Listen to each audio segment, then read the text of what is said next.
ওকে শিশির, আজকে যে এই কনফারেন্সটা আপনি এখানে করতে যাচ্ছেন লাখো মানুষের সামনে, হাজার হাজার মানুষ এটা জানবে, আপনার এই বিবেক বোধ বা আপনার এই গল্পটা বলার জন্য আপনাকে আসলে কে ইন্সপায়ার করেছে বা কে আপনার এই বিবেক বোধটা জাগিয়েছে, কোন কারণে জেগেছে? আসলে এই কথাগুলো আমি তেমন কাউকে বলি নাই। আমার মাকে আমি অনেক ভালোবাসি, তো তাকে কম বেশি আমি মানে আমার লাইফের সত্যটা বলতাম। তো আমার মাই বলছে তোর সাথে এত কিছু ঘটতেছে, তাহলে তুই গিয়ে একটু বলে দেখ, যদি শান্তি পাস। কারোর সাথে তো শেয়ার করিস না, তো সবার সাথে মানে লাখো মানুষের সামনে শেয়ার করলে যদি একটু মনে শান্তি পাস, স্বস্তি পাস, তাহলে ওখানে গিয়ে। মানে আপনার মাই আপনাকে ইন্সপায়ার করেছে আজকের এই জায়গাটিতে আসার জন্য। ওকে, প্রিয় শ্রোতা, আমরা শুরু করছি যাহা বলিব সত্য বলিব মূল পর্ব।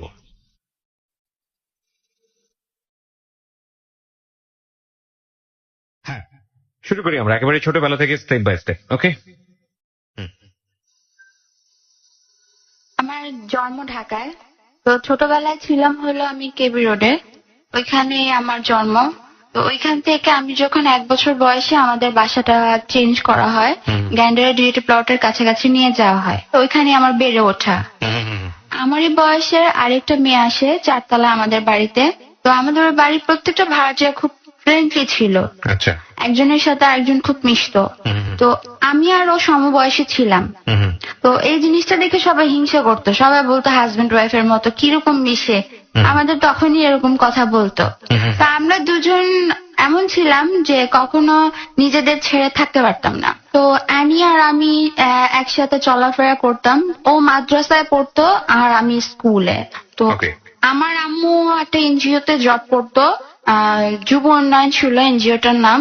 তো ওই এনজিওতে জব করাকালীন আমি খুব বাচ্চা ছিলাম, তো ওই বাচ্চাকালীন আমি আমার আম্মুর সাথে যেখানে খুশি সেখানে চলে যেতাম। ওকে, আমি একটু জাস্ট ইন্টারাপ্ট করছি, কয় ভাই বোন ছিলেন আপনারা?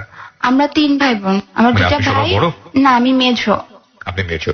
ওকে, 3 ভাই বোন আপনারা। এবং আপনার বাবা কি করতো এই সময়টাতে? আমার বাবা ওইখানে বাংলা বাজার বিয়ে কার্ড যে ছিল ওইটার বিজনেস করতো। তার একটা বিজনেস ছিল। জি বলুন।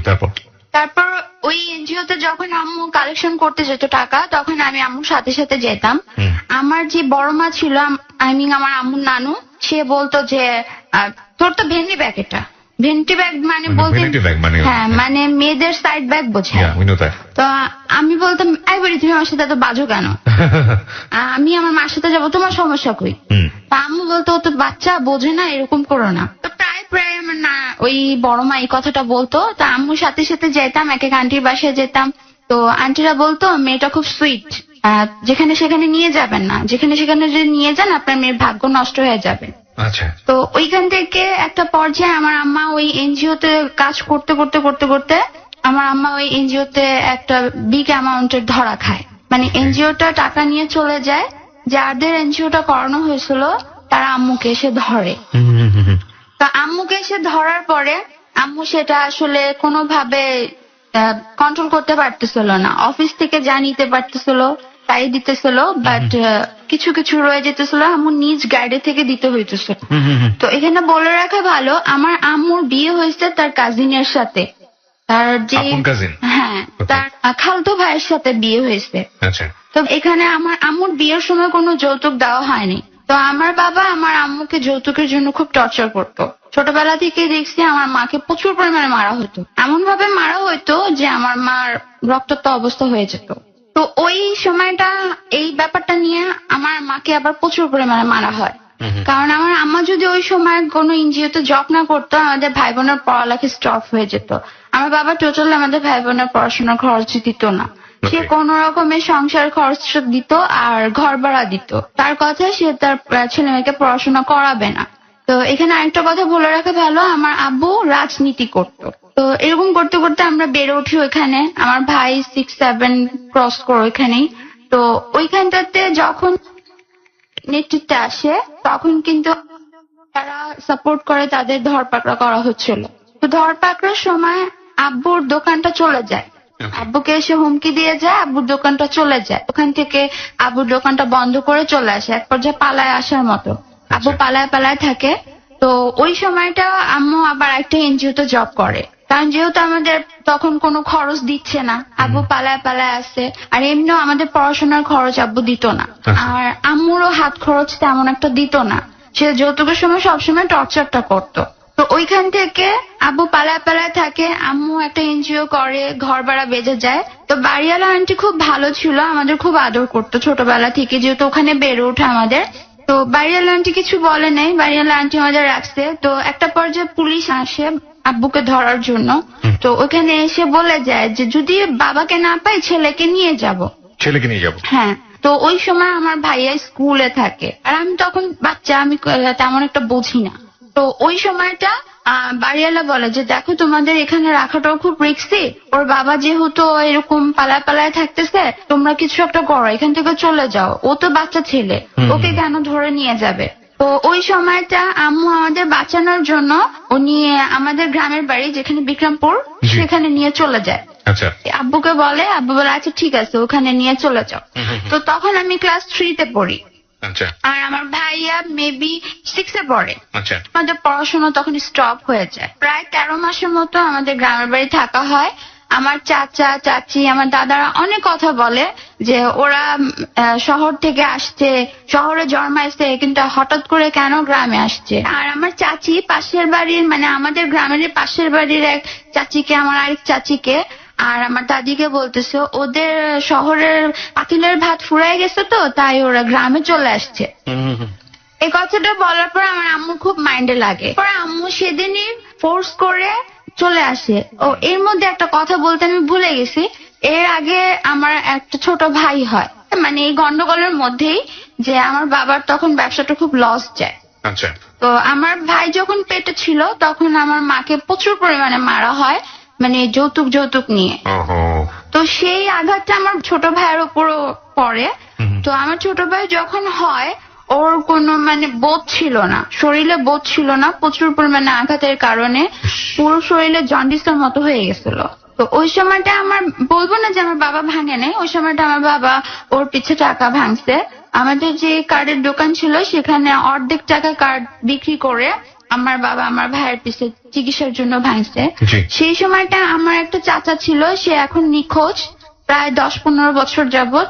তার কাছে আমার বাবা টাকা চায় যে আমাকে 15,000 টাকা দে, আমার ছেলেটা তো হসপিটালে। তো আমার চাচা একটা কথা শোনায় দেয় যে কারো পকেটে টাকা না থাকলে কেউ টাকা দিতে চায় না। এই কথাটা শোনানোর পরে আমার বাবা কাঁদতে কাঁদতে বাংলা বাজার চলে আসে। যেই কার্ডের দাম ছিল 150 টাকা করে, সেই কার্ড 50 টাকায় বিক্রি করে দেয়, কারণ আমার ভাইকে বাঁচাতে হবে, আমার ছোট ভাইয়ের জন্য। তো উনি এমনি খরচ না দিলে কি হবে, ওই সময়টা সে এটা করছে। তো তখন থেকে আমাদের ওই বিজনেসটা ড্যাম খেয়ে যায়, আর ধরপাকড়ার সময় তো পুরো দোকানটাই চলে যায়। তো 13 মাস এরকম মানুষের কথাবার্তা শোনার পরে আমার ছোট ভাইকে নিয়ে আমার মা 11 মাসের মাথায় ঢাকায় চলে আসে আমার বাবার কাছে। আমার বাবার কাছে এসে বলতেছে যা হওয়ার হয়ে গেছে, আমরা ওই এলাকায় না গেলাম। ওই এলাকা বলতে কোথায়? মানে যেখানে আপনার বাবা ধরে ছিল সেখানে। গ্যান্ডার ডিএফটি প্লট আমরা না যাই, আমরা অন্য এলাকায় যাই। অন্য এলাকায় গিয়ে বাসা নেই, ছেলে মেয়েদেরও পড়াশোনা হইতেছে না। তো আমার বাবা বলতেছে পড়াশোনার দরকার নেই, ঠিক আছে বাসা নিব। তা আমি বলতেছি পড়াশোনার দরকার নেই, এটা কেমন কথা? পড়াশোনার তো অবশ্যই দরকার আছে, আর আমি দরকার হলে আমার ছেলে মেয়েকে চাকরি করে পড়াশোনা করাবো। এই কথাটা বলার পরে বলতেছে আচ্ছা ঠিক আছে আমি বাসা নেব। তো তার 2 মাস পরে আমাদের বাসা নিয়ে রামপুরার দিকে চলে আসে। তখন কি আপনার মা জবটা করছে? তখন আমার মা কোনো জব করতেছে না। তখন রামপুরা আসার পরে আমার বাবা তখন বিয়ের কার্ডের ওই যে ব্রোকারি যেটা বলে সেটা করতেছে। তখন ওরকম কোনো বিজনেস নাই, সে ব্রোকারি করতেছে, মানে বলতে গেলে ভালোভাবে চলা যায়, খুব বিগ অ্যামাউন্টের সে পাচ্ছে। কিন্তু তারপরে আমাদের পড়াশোনা করাতে চাচ্ছে না। তো আমার এখানে পড়া রেখা ভালো, আমি ক্লাস 4 গ্যাপ দিলাম, 3 তো পড়াই হলো না ঠিক করে। আমার ভাইয়া প্রায় 2-3টা ক্লাস গ্যাপ দেওয়ার পর এখানে এসে রামপুরে এসে 9-এ ভর্তি হয়, আর আমি ক্লাস 5-এ ভর্তি হই। তো ওই সময়টা আমার মা আবার একটা এনজিওতে জব নেয় আমাদের পড়ানোর জন্য।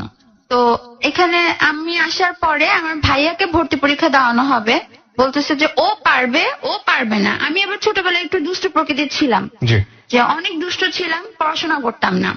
তো আম্মু বলছে ওকে ভর্তি পরীক্ষা দেওয়াবো না, যেভাবে হোক টাকা পয়সা দিয়ে ভর্তি করাই দিব, আর আমার ছেলে পারবে। তো আমাদের এক পরিচিত ছিল, স্কুলটা ছিল রামপুর একরামুন্নেসা, ওখানে জামাই জামাই বলে, এলাকার জামাই।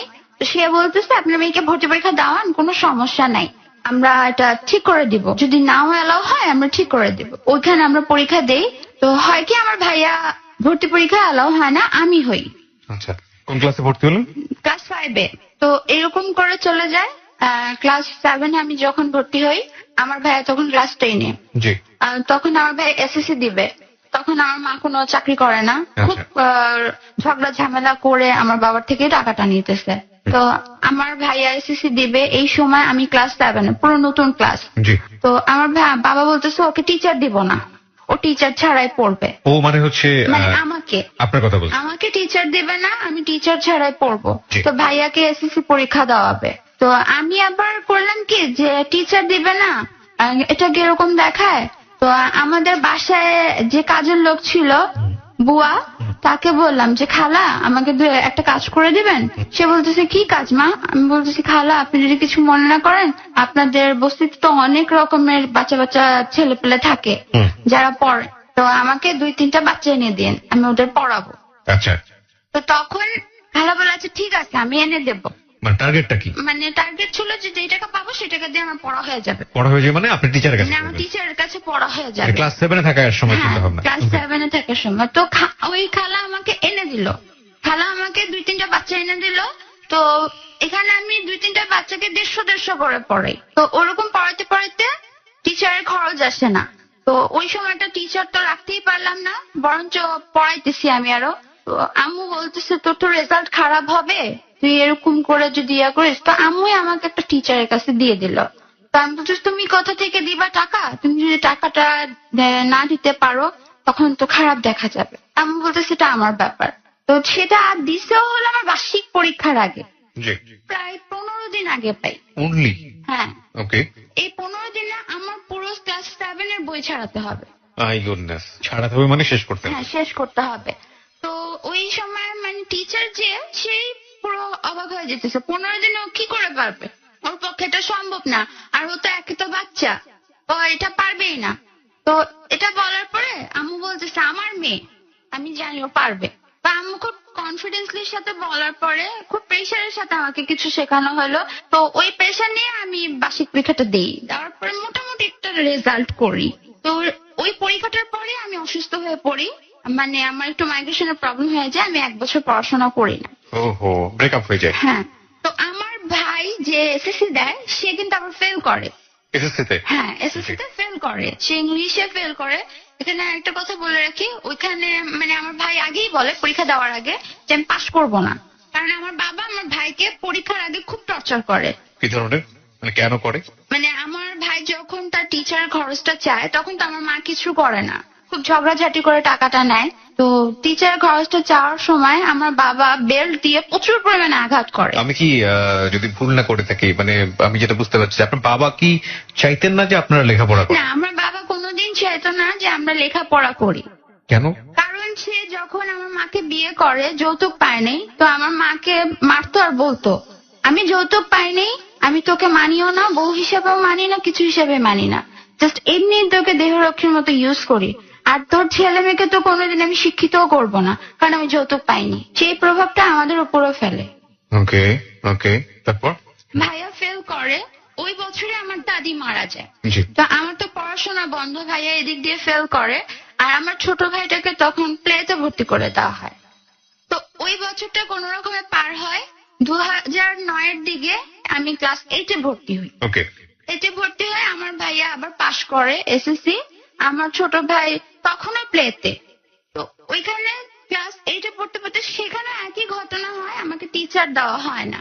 তো আমার সেকেন্ড যে সেমিস্টারটা ছিল ওই সময় আম্মু বলতেছে তুই যদি টিচারের কাছে না যাস এইটা তো ফেল করবি, আর এইটা পার করা মানে অনেক কিছু, এইটা বৃত্তির ব্যাপার আছে, অনেক কিছু আছে, তো তুই যদি এটা পার না করতে পারিস তাহলে কি করে হবে।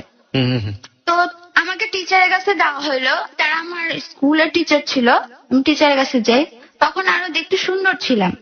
তো টিচারের কাছে যাওয়ার পর কিছুদিন পড়ি, আমার ইংলিশ টিচার আর অঙ্ক টিচার নিয়ে দেয় আম্মু। তো কিছুদিন পড়ার পরে আমার ইংলিশ টিচার একদিন বাসায় একা ছিল। তো আমি পড়তেছি, আমার সাথে আবার সিনিয়র কিছু আপু পড়তো, ইন্টারে কিছু সিনিয়র আপু পড়তো। আমি আর জানতাম না যে সেদিন স্যার টাইম চেঞ্জ করে দিছে। ওকে। তো সিনিয়র আপুর আগে পড়ে চলে গেছে, আর সেদিন স্যার বউ বাসায় ছিল না। আমি সেদিন গেছি, তো স্যার বলতেছে তুমি একটা অ্যাপ্লিকেশন লেখো। আমাকে সে লিখতে দিয়ে সে পাশের রুমে চলে গেছে। ওকে। তা আমি লিখতেছি, হঠাৎ করে এসে সে পিস থেকে আমাকে জাবড়ায় ধরছে।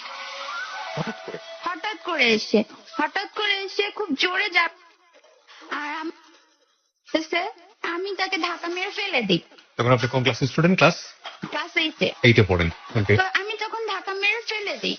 আবারও আমি গেট খোলার চেষ্টা করি, সে আমাকে টেনে তার বিছানায় নিয়ে যায়। তখন আমি তার বুকে একটা লাথি মেরে ধাক্কা মেরে তার কেচি গেট খুলে চলে যেতে চাই।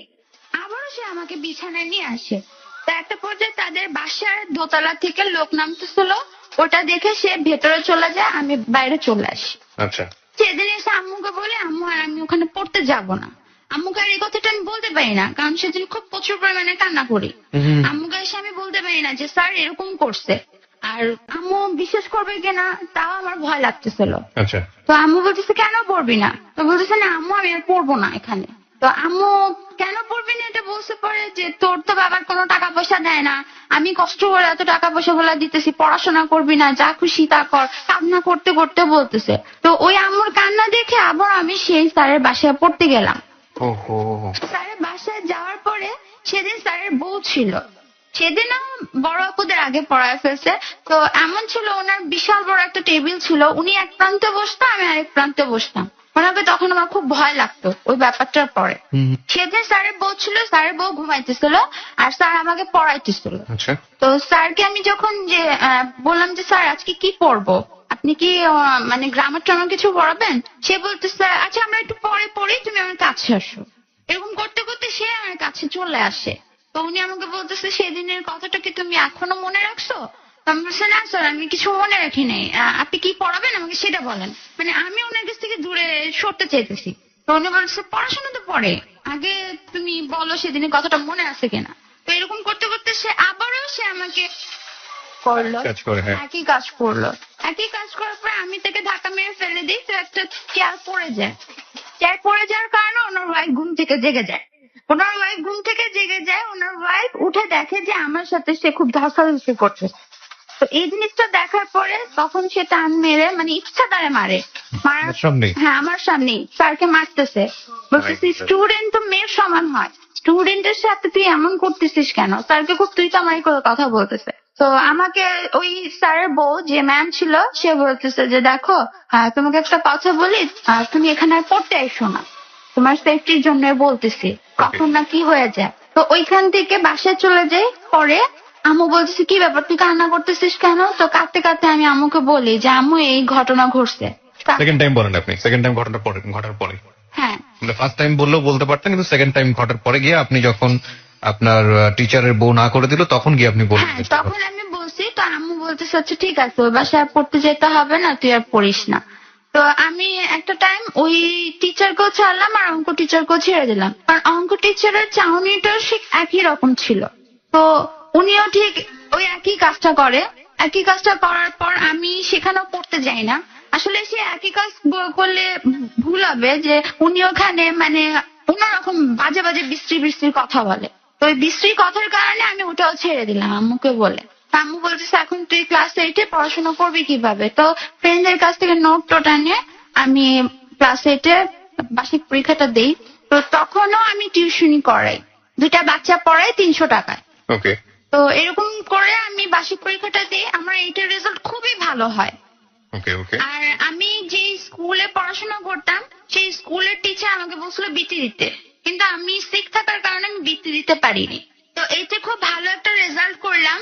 আমার রেজাল্ট দেখে আমার স্কুল থেকে আমাকে সায়েন্স দিতে চাইলো। ওকে।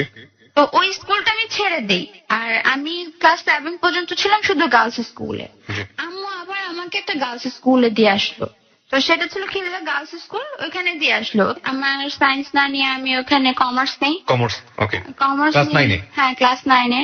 তো এর মধ্যে আমার বাবার টর্চারটা আরো বেশি বেড়ে যায়। কি ধরনের? বেশি বেড়ে যায় বলতে আমার আম্মুকে টর্চার করতেছে, টাকা পয়সা দেবে না। তো এর মধ্যে একদিন আমার বাবা আমাকে বলতেছে চল তোকে একটা জায়গায় নিয়ে যাব।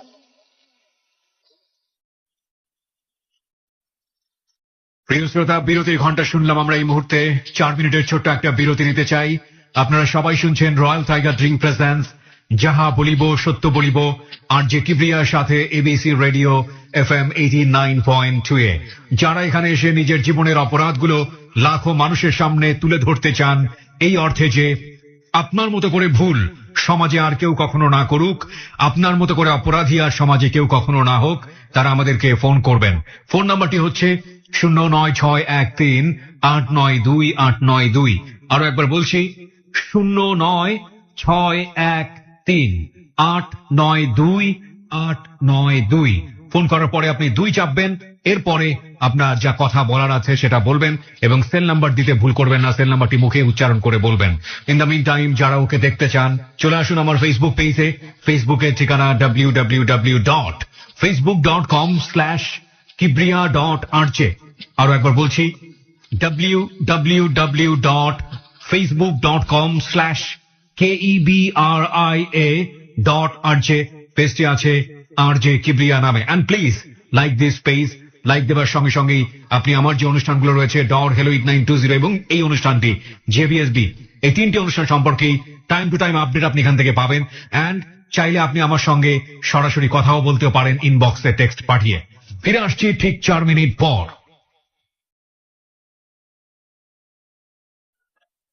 রয়্যাল টাইগার ড্রিঙ্ক প্রেজেন্টস যাহা বলিব সত্য বলিব, recharge yourself.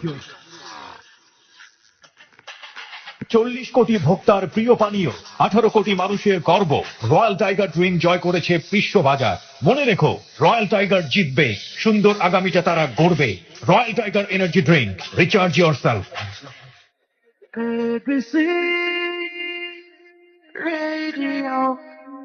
Royal tiger drink presents যাহা বলিব সত্য বলিব, রিচার্জ ইয়োরসেলফ।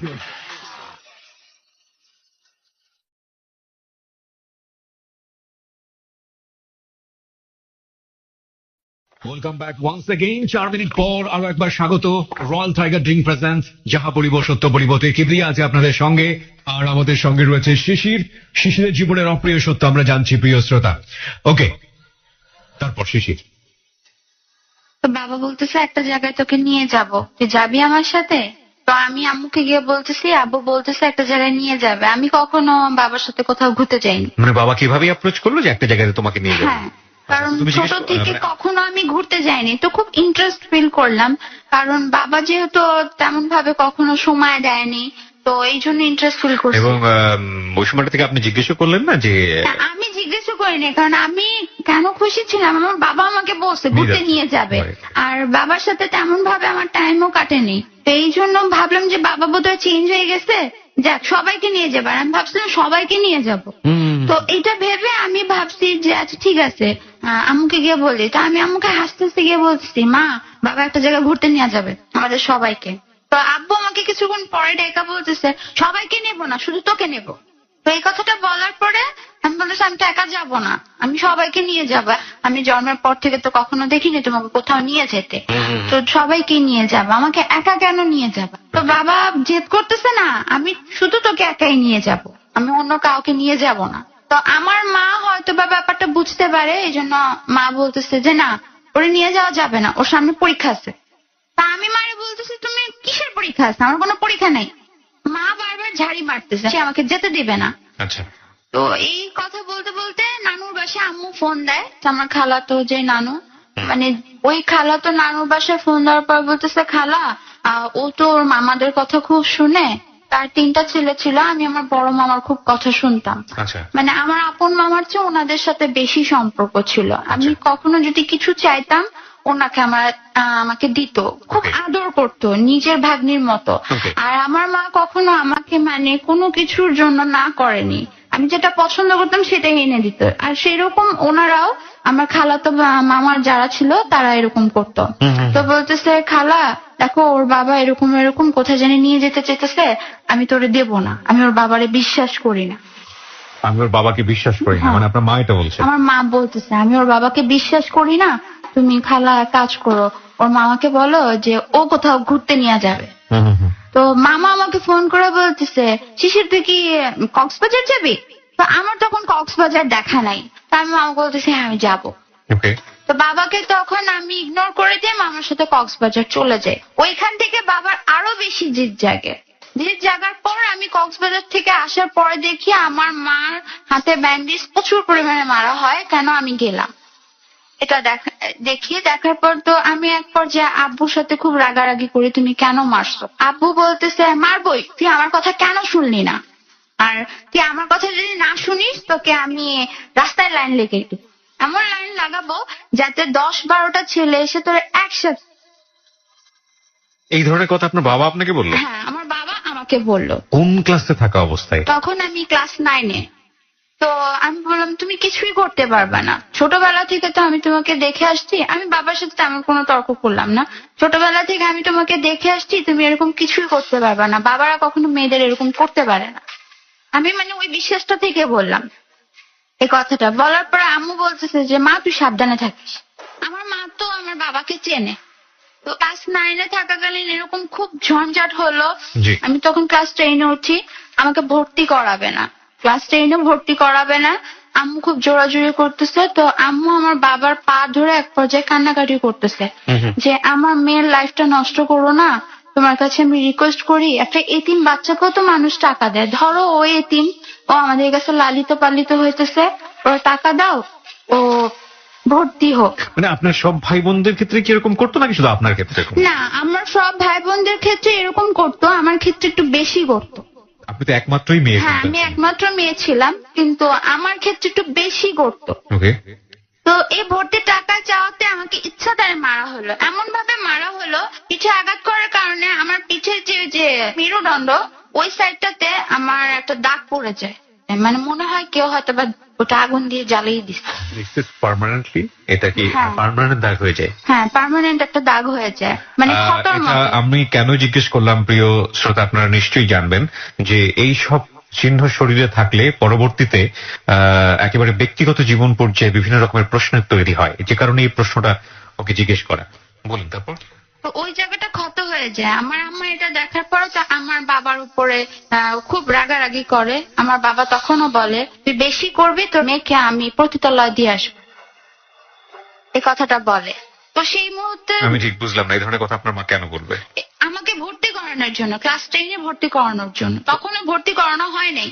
ওকে, মানে মনে করো ও আসলে কেউ নয়, অনাথ বাচ্চা, সে হ্যাঁ, কারণে তোমার আমার কেউ না, ধরো অনাথ বাচ্চা, তুমি অনাথ বাচ্চাকে হেল্প মানে করতেছো। সামহাও আপনার বাবাকে ম্যানেজ করার হ্যাঁ, জন্য এই ধরনের তো কথা। তারপরে আমার বাবা টাকাটা দিল না। তো আমার যে মামার কথা বলছে যে আমাকে কক্সবাজার ঘুরায় নিয়ে আসছে, তো আম্মু তার কাছ থেকে বলে 10,000 টাকার মতো আনলো, আমাকে ভর্তি করলো আর আমার ছোট ভাইকে স্কুলে ভর্তি করলো। ওকে। তো আমি ক্লাস 10-এ ভর্তি হলাম, ওখানেও একই অবস্থা, আমাকে কোনো টিচার দেওয়া হলো না। তো আমার স্কুলের টিচার গুলো খুব ভালো ছিল।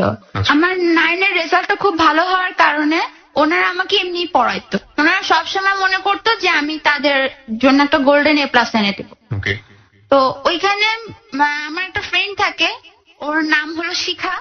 ও আর আমি খুব ক্লোজ ছিলাম, সবসময় আমার সাথে আসতো যাইতো। তো সেই পর্যায়ে ওকে আমি দেখতাম কি ও অনেক বড় ঘরের মেয়ে ছিল, ওদের ঢাকায় নিজের বাড়ি ছিল, রামপুরাতে ওদের ঢাকায় বাড়ি। তো ওকে আমি দেখতাম কি ও ফোনে কথা বলতো। ওই মুহূর্তে আমার ফোন ছিল না, ও ফোনে কথা বলতো, এক এক ছেলের সাথে কথা বলতো আর টাকা নিত। আচ্ছা। টাকা নিত, খাইতো, আমার কত ফুর্তি করতো, এরকম করতো। আপনার ক্লাসমেট ছিল? আমার ক্লাসমেট ছিল। ওকে। তো একটা পর্যায়ে এই সময়টা আবার আমার বাবার সাথে লাগে, বাবা আমাকে বিয়ে দিয়ে দিবে। ওই সময়টা কোন ক্লাসে পড়েন আপনি? ক্লাস 10? ক্লাস 10-এ Class 10 বাবা আমাকে বিয়ে দিয়ে দিবে। আচ্ছা। তো এই রাগে বা আম্মুর সাথে আবার লাগে, আম্মুকে আবারও মারে। মারার পরে সেদিন পরের দিন সকালে গিয়ে আমি শিখাকে বলতেছি, আচ্ছা তুই ছেলেদের সাথে কি করিস রে? শিখা বলতেছে কেন? ওদের সাথে আমি মজা করি, ফান করি, সেক্সি ভাষায় কথা বলি, কথা বলে বলে ওদের কাছ থেকে টাকা নিই, আর ওদের আমার প্রেমের জালে ফাঁসে। এটা আপনার ফ্রেন্ড? হ্যাঁ আমার ফ্রেন্ড আমাকে বললো। ওকে। তো ওই সময়টা আমার হাতে কোনো সেট ছিল না। আমার যে মামা কক্সবাজার নিয়ে গেছিল, সে আমাকে একটা সেট দিল যে কন্টিনিউ তোদের পাওয়া যায় না তেমন ভাবে, তাহলে এই সেটটা তুই ইউজ করিস। ওকে, না আপন মামা। আমার খালতো মামা। ওকে, তো ওই মামার সেট আমি ইউজ করতেছি, তখন আমার কারোর সাথে তেমন কিছু হয়নি। আমার আরেকটা ফ্রেন্ড আছে, ওর নাম হলো তানিয়া। ওর কাজিন স্কুলে প্রতিনিয়ত আসতো। ওই কাজিন তখন ইন্টার সেকেন্ড ইয়ারে পড়ে, খুব বড় ঘরের ছেলে ছিল। তো প্রতিনিয়ত আসতো, তখন আমার গায়ের রং আরো ফর্সা ছিল, আরো দেখতে সুন্দর ছিলাম। তো তখন দেখার পর আমি স্কুলের গেটের সামনে দাঁড়া দাঁড়া চটপটি খাইতেছিলাম। তো আর দুষ্টুমি করতেছিলাম আমার ওই ফ্রেন্ড শিখার সাথে। তো ও আমাকে দেখার পর ও আমাকে পছন্দ করে। আচ্ছা। পছন্দ করার পর তানিয়াকে বলতেছে যে তানিয়া, তোর ফ্রেন্ডটাকে তো আমার খুব ভালো তানিয়ার জন্য কি হয় ছেলেটা? কাজিন হয়। আপন কাজিন? হ্যাঁ, সে আপনাদের স্কুলে এসছে এমনিতেই? স্কুলে এসছে। ওকে, নাম কি ছিল ছেলেটা? ছেলেটার নাম আমার সঠিক মনে নাই। সঠিক মনে নেই। ওকে, হ্যাঁ বলুন। তারপর? তো একদিন এসে আমার সাথে কথা বলতেছে, তো আমি খুব ফানি ভাবে কথা বলতেছে। আর এখানে একটা কথা বলে রাখা ভালো, আমি ছেলেদের তেমন একটা পাতা দিতাম না ওই সময়টাতে? ওই সময়টা। এর আগে আমাকে অনেকে প্রপোজ করছে, আমার এলাকার যে ছেলেগুলা ছিল, আমি পাতা দেইনি কখনো সেভাবে। তো ওরাও ঠিক একই কাজটা করছে, যে হাসতেছে বলতেছে এরকম কতই তো পছন্দ করে মানুষ। তো কি হয়েছে, পছন্দ করে নাম দোস্ত, এটা কোনো কিছু না। আমি জাস্ট ফান করে বলতেছি, ওরকম ভাবে না। তো তারপরের দিন আবারও বাসায় ঝামেলা হয়। একটা পর্যায়ে আমাকে খুব মারা হয়, যে কারচুপির যে ফ্রেম আছে, সেই ফ্রেমের ইয়াগুলো অনেক বড় বড় হয়, একদম বাঁশের মতো করে থাকে ওগুলা। তো ওইটা দিয়ে আমাকে মারা হয়। কে মারে? আমার বাবা আমাকে মারে। আপনার বাবা আপনার গায়ে ক্লাস 10 একটা মেয়ের গায়ে হাত তুলতে? হ্যাঁ, সে আমাকে মারে। আমি কেন বিয়ে করব না, বিয়ে দেওয়ার জন্য? হ্যাঁ, সে আমাকে মারে, সে আমাকে পড়াশোনা করাবে না, বিয়ে দিয়ে দিবে। আচ্ছা। আর যদি বিয়ে না করি তাহলে আমার প্রতি মাসে তাকে 10,000 টাকা করে দিতে হবে। বিয়ে যদি না করেন তাহলে আপনার প্রতি মাসে তাকে 10,000 করে দিতে হবে? 10,000 করে দিতে হবে। কিভাবে দিবেন? আমি যদি বিয়ে না করি 10,000 করে দিব, আমার দেহ বিক্রি করে। এটা কি বলেছে আপনাকে? আমার বাবা বলছে যে তুই তোর দেহ বিক্রি করে আমাকে 10,000 টাকা দিবি। এরকম বাবাও পৃথিবীতে আছে? This is really unthinkable. তারপর এই কথা বলার পর সেদিন খুব মারলো, তো আমি উঠতে পারতেছিলাম না। তারপরের দিন আমার স্কুলে এক্সাম, তো আমি সেদিন গেলাম এক্সাম দিতে। সেদিনও দেখি ছেলেটা এসে দাঁড়ায় রয়েছে। ছেলেটা আমার কাছে প্রায় মোবাইল নাম্বার চেত। আচ্ছা। আমি দিতাম না, আমি দিইও নেই কখনো। তো আমার ফোন নাম্বার জোগানোর চেষ্টা করেনি। ও সবসময় স্কুলের সামনে আসতো। তো একটা সময় বলছে তুমি ওকে লাভ করো? আমি ওকে বলতেছি, ও বলছে হ্যাঁ আমি তোমাকে অনেক লাভ করি, আমি তোমাকে এত পরিমাণে লাভ করি, তুমি যদি বিশ্বাস না করো তুমি দেখতে পারো চেক করে। ছেলেটা কোন ক্লাসে পড়তো? ছেলেটা তখন ইন্টারের সেকেন্ড ইয়ার ছিল, পড়ে। মানে ওর ফাইনাল পরীক্ষা কাছাকাছি ছুঁই ছুঁই এরকম। আচ্ছা আচ্ছা। তো ও বলতেছে তোমাকে আমি এত পরিমাণে লাভ করি, তুমি চাইলে ট্রাই করে দেখতে পারো। তো আমি বলতেছি আচ্ছা কাজ করো, তুমি ওই যে গাড়িটা যেতেছে ওই গাড়ির নিচে পড়ে যাও। এটা আপনি বলেছেন? আমি ওকে বলছি, আমি ওর তো সিরিয়াসলি ভাবে বলিনি যে ভাবছি এরকমটা করবে না। ও সিরিয়াসলি কি করলো, একটা প্রাইভেট কার আসতেছিল, ওই কারের সামনে গিয়ে ঠাস খাতো। তো ওর আর উপর দিয়ে ওই গাড়িটা যায়। তা আমি এটা দেখার পর সাথে সাথে সেন্সলেস হয়ে গেছি। আমার বিশ্বাস হচ্ছিল না যে ওই কাজটা করছে। ওকে। তো ওকে হসপিটালে না হয়, ও কিছুদিন হসপিটালে থাকে। এর মধ্যে আমার পি টেস্ট চলে আসে। Pre test? হ্যাঁ। ও পরে এসে বলতেছে দেখছো তো আমি তোমাকে ভালোবাসি। তো ওই যে বাবা আমাকে মারছিল, একটা জেদ ছিল। আর আমার ফ্রেন্ড বড় লোক ঘরের মেয়ে হয়ে এরকম করতেছে, আমি তাহলে কেন এত ঝামেলার মধ্যে থেকে করতে পারবো না? প্রিয় শ্রোতা, এখানে একটা বিষয় নোট করি। ও যেটা বোঝাতে চাচ্ছে যে ওর বাবা ওকে প্রতিনিয়ত অত্যাচার করছে, পড়াশোনার কোনো খরচ দিচ্ছে না, এবং একই সাথে ওর বাবা যখন এই ধরনের কথা ওকে বলে, যেটা আসলে মুখে আনতে আমার খুব লজ্জা হচ্ছে, যে বিয়ে করো নইলে প্রতি মাসে 10,000 টাকা করে দিতে হবে দেহ ব্যবসা করে, তখন ওর মাথায় যেটা কাজ করেছে যে ওরই এক ফ্রেন্ড শিখা যে এই ধরনের সম্পর্ক করে ছেলেদের সাথে, করে সে সামহাও টাকা পয়সা ম্যানেজ করে। তো ও তখন ওর মাথায় এই জিনিসটা কাজ করেছে, যেহেতু একটা অপরচুনিটি চলে এসছে, এই ছেলেটা এরকম পাগল, সুতরাং একে খাটিয়ে যেভাবেই হোক ও পয়সা রোজগার করবে, এবং সেটা আপনার পড়াশোনার জন্য। Right. Okay, so start the story again. বলেন তারপর। তারপর ও আমার পিছে পিছে ঘুরতেছে, তো ওর পাটা মোটামুটি ভালো হয়। ওই ছেলেটা প্রতিনিয়ত আমার স্কুলের সামনে আসতো, তো আমি 100-200 নিতাম আমার ফ্রেন্ডদের সাথে, ওরকম টাকা নিতাম না। 100-200 নিতাম ফ্রেন্ডদের সাথে, ফুচকা খাইতাম, চটপটি খাইতাম, রিক্সা দিয়ে ঘুরতাম, বাসায় চলে যেতাম। যেটা বিগ অ্যামাউন্ট না ওইটা হয়নি আচ্ছা ওই ছেলেটার কাছ থেকে। তো ওই ছেলেটা ওরকম করতে করতে আরো বেশি লাভ করতে শুরু করে। তো ওই ছেলেটার মা একদিন আইসা স্কুলের সামনে মানে আমার হাত ধরে টানতে টানতে নিয়ে গিয়ে আমাকে রাস্তায় ফেলে দেয়। ছেলের মা? হ্যাঁ, ছেলেটার মা আমাকে রাস্তায় ফেলে দেয়। তো আমি পায়ে প্রচুর পরিমাণে ব্যথা পাই, আমি তো তাকে চিনি না। ওকে তো আমি তানিয়াকে জিজ্ঞেস করতেছি, তানিয়া এটা কে, এভাবে কেন আমাকে টানতেছে? Okay. তো তানিয়াকে কেন জিজ্ঞেস করছি, কারণ তানিয়া ওর ওই চাচিকে দেখার পরে হাতের নখ কামড়াচ্ছিল। মানে সামহাও বুঝতে পেরেছিল হ্যাঁ। তানিয়ার সঙ্গে মেয়ের মহিলার কোনো রিলেশন আছে। হ্যাঁ, ওইটা দেখে আমি বলছি তানিয়া এটা কে, তুই এরকম কেন করতেছিস? তো ও আমাকে বলতেছে যে এটা আমার চাচি হয়। চাচি হয় মানে ওই ভাইয়ার মা। আচ্ছা তো আমি দেখে আন্টিকে দেখে সালাম দিলাম, সালাম টালাম দিলাম। তো বলতেছে আন্টি ভালো আছেন? তো উনি আমার সাথে খুব রাফ বিহেভ ভাবে কথা বলছে। কি বলছিল উনি? সে আমাকে বলতেছে তোমাদের মতো রাস্তার মেয়ে, তোমাদের মতো কল গার্ল এরকমই করে ছেলেদের ফাঁসায় আর ছেলেদের মাথা খারাপ করে দেয়, তারপর একটা বিগ অ্যামাউন্ট চায়। এই কথাটা বলে তারপর তার আগে কি আপনি বিগ অ্যামাউন্ট চেয়েছিলেন ওই সময়? না, আমি কখনো ওরকম ভাবে কিছু চাই you are planning for something, ওই রকম প্ল্যান করছেন কিছু একটা, কিন্তু তার আমি আগে ওই ছেলেটার কাছ থেকে নিচ্ছি ওভাবে না, বাট 100-200 ওই সময়টাতে নিচ্ছেন আপনি টাকা না মানে শুরু করছেন? 100-200 আমার কাছেও দিয়ে যায় না, তাহলে? ওর বোন তানিয়ার কাছে দিয়ে যায়। কেন দিয়ে যায়? মানে আমাকে যাতে সে রিক্সা করে ঘুরায়, তারপরে চটপটি খাওয়ায়, ফুচকা খাওয়ায়। ও আবার জানতো আমার ফুচকাটা খুব পছন্দ, তো আমি ওই ব্যাপারটা ওইভাবে আর নেই, কিন্তু আমি কিন্তু তাকে ওইভাবে নিজের লাইফের সাথে জড়াইনি তখনও জড়ান না। রাইট। তো ওই ছেলেটার মা এসে আমার সাথে মানে খুব রাফ বিহেভ করে গেল। মানে বললো তুমি কলগালের মতো মেয়েরা এরকমই করতে পারে, রাস্তার মেয়েরা আর কি করতে পারে, রাস্তার মেয়েরা এর চেয়ে ভালো কিছু আর করতে পারে না। আমি আরো রেগে গেলাম যে আমি তো তার ছেলের সাথে কিছু করিনি, তাহলে সে আমাকে এসব কথা কেন বললো? আমি তো তার ছেলের সাথে এরকম কিছুই করিনি। আমি না করেও যেহেতু অপরাধী, এখন তাহলে করব। আর এখন থেকে যে ছেলে আমাকে অফার করবে তার সাথে আমি এরকম করব।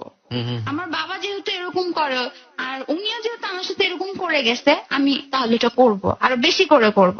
ওকে তো ওই ছেলেটা আসলো, ওই ছেলেটা আসার পরে বলতেছে কেমন আছো, তুমি তো আমাকে কোনো অ্যান্সার জানাইলা না, তুমি আমাকে একটা অ্যান্সার দাও। তো সেদিন আমি রেগে গিয়ে ওই ছেলের গালে একটা থাপ্পড় মারি। মানে যার মা আপনার সঙ্গে খারাপ হ্যাঁ, আচরণ করে গিয়েছে। খুব রেগে গিয়ে থাপ্পড় মারি।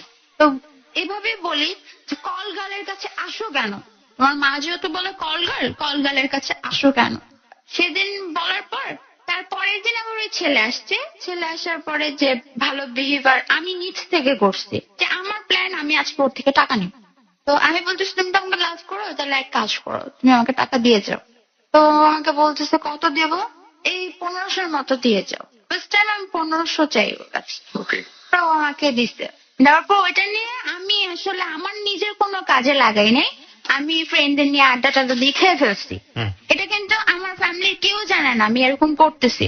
ওকে তো পরবর্তীতে এরকম করতে করতে আমার টেস্ট এসে পড়ে। তো টেস্টের আগ মুহূর্তে মানে এক সপ্তাহ আগে আমি খুব অসুস্থ, সিক হয়ে পড়ি। তো আমার স্কুলে যাওয়া হয় না।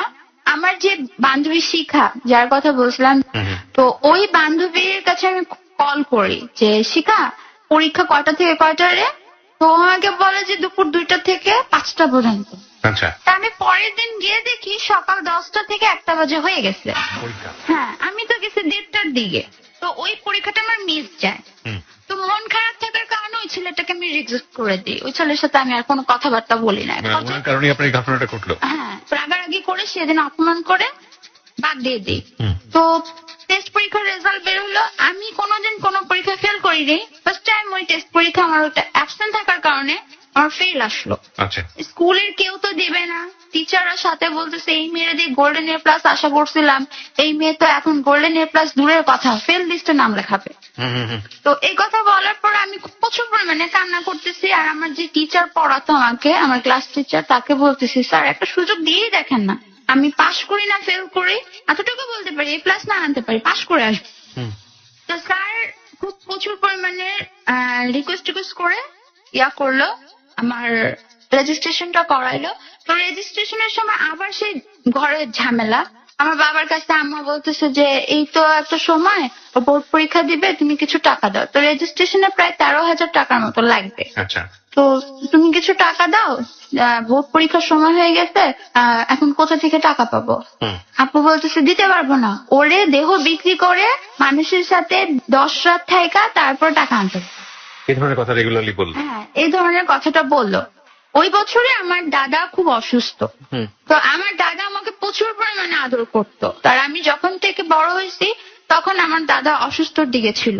তা দাদার কাছ থেকে সেরকম ভাবে আমার হেল্প পাওয়া হয়নি। আচ্ছা, তো আমি দাদাকে কাঁদতে কাঁদতে বলতেছি, দাদা তুমি আজকে যদি সুস্থ থাকতা, তুমি যদি ভালো থাকতা, তাহলে আজকে হয়তো বা আমার এসএসসি পরীক্ষাটা দেওয়া হইতো। তুমি কেন আজকে অসুস্থ? তো আমার দাদা তো খুব একটু অ্যাবনর্মাল মতো হয়ে গেছে, সে আমাকে কোনো উত্তর দিতে পারতেছে না। সে শুধু আমার ফুপু দিয়ে বলতেছে যে কি বলতেছো, ও কি বলতেছে, আর ওকে আমাকে মানুষ চিনতো না ওই চিনতেছে সময়টা। না। হ্যাঁ, আমাকে চিনতেছে না। তো আমি কাঁদতে কাঁদতে আম্মুর সাথে খুব জড়ায় কান্না করতেছি, মা আমি বোধহয় আর এসএসসি পরীক্ষা দিতে পারবো না। হুম। আর এবার যদি আমি এসএসসি পরীক্ষা দিতে না পারি, আমি সত্যি সত্যি খারাপ হয়ে যাব। তো আমার মা কি করলো, আমার মামাদের ওই খালতো মামাদের বাসায় গেল। খালতো মামাদের বাসায় গিয়ে খুব পায়ে ধরে টরে, আমার আম্মু কিন্তু বড়, ওনাদের পায়ে ধরে, তারপর আমার খালতো যে খালাগুলো ছিল তাদের পায়ে ধরে, তাদের হাজবেন্ডের পায়ে ধরে 13,000 টাকার মতো জোগাড় করে। আপনার এসএসসি পরীক্ষা দেবেন? হ্যাঁ। তো ওই সময় আমার দাদা মারা যায়। আমার বাবা সম্পূর্ণ ব্লেমটা দেয় আমাকে, যে আমার কারণে আমার দাদা মারা গেছে। আমার আম্মুকে বলতেছে তোর কারণে আমার বাবা মারা গেছে। আমার আম্মু বলতেছে তোর মেয়ে আমার বাবাকে মারছে, তোর মেয়ের জন্য আমি দেখতে দিতে পারিনি, এই কথাটা বলতেছে। তো ভাইয়ের উপর টর্চার করে। যেদিন আমার দাদা মারা যায় সেদিন রাতে আচ্ছা, এই টাকা টাকা নিয়ে ভাইয়ার আবার তখন ইন্টার পরীক্ষা শেষ, ও ভার্সিটিতে ভর্তি হবে, ওই টাকা টাকা নিয়েই শুরু হয়।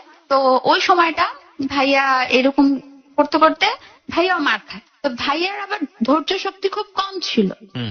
ও কি করলো, ফাঁসি দিয়ে দিল। আমার রেজিস্ট্রেশনে একদিন আগে ফাঁসি দিল। মানে কি মানে ফাঁসি নিয়ে ফেললো এরকম? হ্যাঁ, ওর পুরো অর্ধেকের মতো জিহ্বা বের হয়ে গেছিল। তো আমি আবার আমার ভাইয়ার খুব ভক্ত ছিলাম, ওকে ওকে, অনেক ভক্ত ছিলাম। তো আমি এক চিৎকার দিয়ে ভাইয়াকে পেঁচায় ধরছি। আচ্ছা, আমার আম্মা খুব চিল্লাইতেছিল, তো বাবা টাকা দিবে না দিবে না। তো আম্মু তো বুঝতে পারেনি যে ও ঘরে নিয়ে ফাঁসি দিবে। তো আমি খুব চিৎকার করে বলছি, মা ভাইয়া মেবি ফাঁসি দিয়ে দিচ্ছে। তো ওই মধ্যে আমাদের উপরে যে আঙ্কেল ছিল তারা এসে দরজা ভেঙে দেখে হ্যাঁ সত্যি সত্যি ফাঁসি দিছে। ফাঁসি দেওয়ার পরে মানে জিভটা পুরো বের হয়ে গেছে। তো পানি টানি দিয়ে আঙ্কেল একটু কোন রকমের নর্মাল করে হসপিটালে নিয়ে গেল। তো ডাক্তার বলল যে ওকে যদি আর 5 মিনিট দেরি করে নিয়ে আসতেন তাহলে ও মারা যেত। My goodness. তো এখান দিয়ে পুলিশের কাছে, মানে যেহেতু এটা ফাঁসির কেস ছিল, ওইখানে পুলিশ যেহেতু ছিল, তো ওইখানে পুলিশের কাছে আমার আব্বু বলতেছে যে আমার আম্মুর জন্য এই কাজটা হয়েছে, আমার আম্মু ইচ্ছে করে আমার ভাইয়াকে ফাঁসি দেওয়া হয়েছে। তো কেস এরকম ভাবে লিখতেছিল। তো আমার আম্মুকে এমন সময় হ্যান্ডকাপ লাগাবে, ওই সময়টা আমার ওই যে মামা আমাকে কক্সবাজার নিয়ে গেছিল তারা আসছে। আচ্ছা, এসে বললো যে না এটা ফ্যামিলি ব্যাপার, আসলে ফ্যামিলির মধ্যে একটু ঝগড়া টগড়া মানে লাগছে। পুলিশ চলে এসছে ওই হ্যাঁ। সময়টাতে? পুলিশ কি হাসপাতালে এসছে? হাসপাতালে ছিল ওই সময়। আসলে আরেকটা মার্ডার কেসের নিয়ে ওখানে কিসের জন্য যেন একটা পুলিশ ছিল। তো এটা দেখার পরে পুলিশ ওখানে চলে গেছে। আচ্ছা, তো ওই সময়টা এসে বলে যে আপনারা কেন হ্যান্ডকাপ লাগাচ্ছেন, ওনার এক কথা তো চলবে না, আমাদের কথাও লাগবে। কাকে হ্যান্ডকাপ লাগাচ্ছে? আমার মাকে। মাকে হ্যান্ডকাপ হ্যাঁ, লাগাচ্ছে? আমার বাবা কেসটা আমার মায়ের নামে লেখায়। কেস করে আপনার বাবা নাকি মানে আপনার বাবা সাক্ষ্য দেয়? আমার কেস বাবা- অটোমেটিক্যালি হয় নাকি কেস কেউ করে? মানে আমার বাবা ওইখানে সাক্ষ্য দেয় প্লাস কেসটাও করতে চায়। তো হ্যান্ডকাপ লাগানোর সময় আমার মামারা ওই সময়টা চলে আসে। আমার ভাই এই দৃশ্য দেখার পর আমার ভাই ট্রিটমেন্টটা নিতে চায় না, হুম। যে কেন আমার মাকে দোষ দেওয়া হচ্ছে, হুম। আমার মার তো কোনো দোষ নাই। আচ্ছা, তো এই সময় মামারা আসার পরে মামারা বললো যে না এটা আসলে ওর মার কোনো দোষ নাই, ফ্যামিলি প্রবলেমের কারণে এরকম হয়েছে। তো তখন পুলিশরা বলে আচ্ছা ঠিক আছে, এরকম হ্যারাসমেন্ট করার তো কিছু প্রয়োজন নাই আমাদের, কেন হ্যারাসমেন্ট করলো আপনার দুলা ভাই।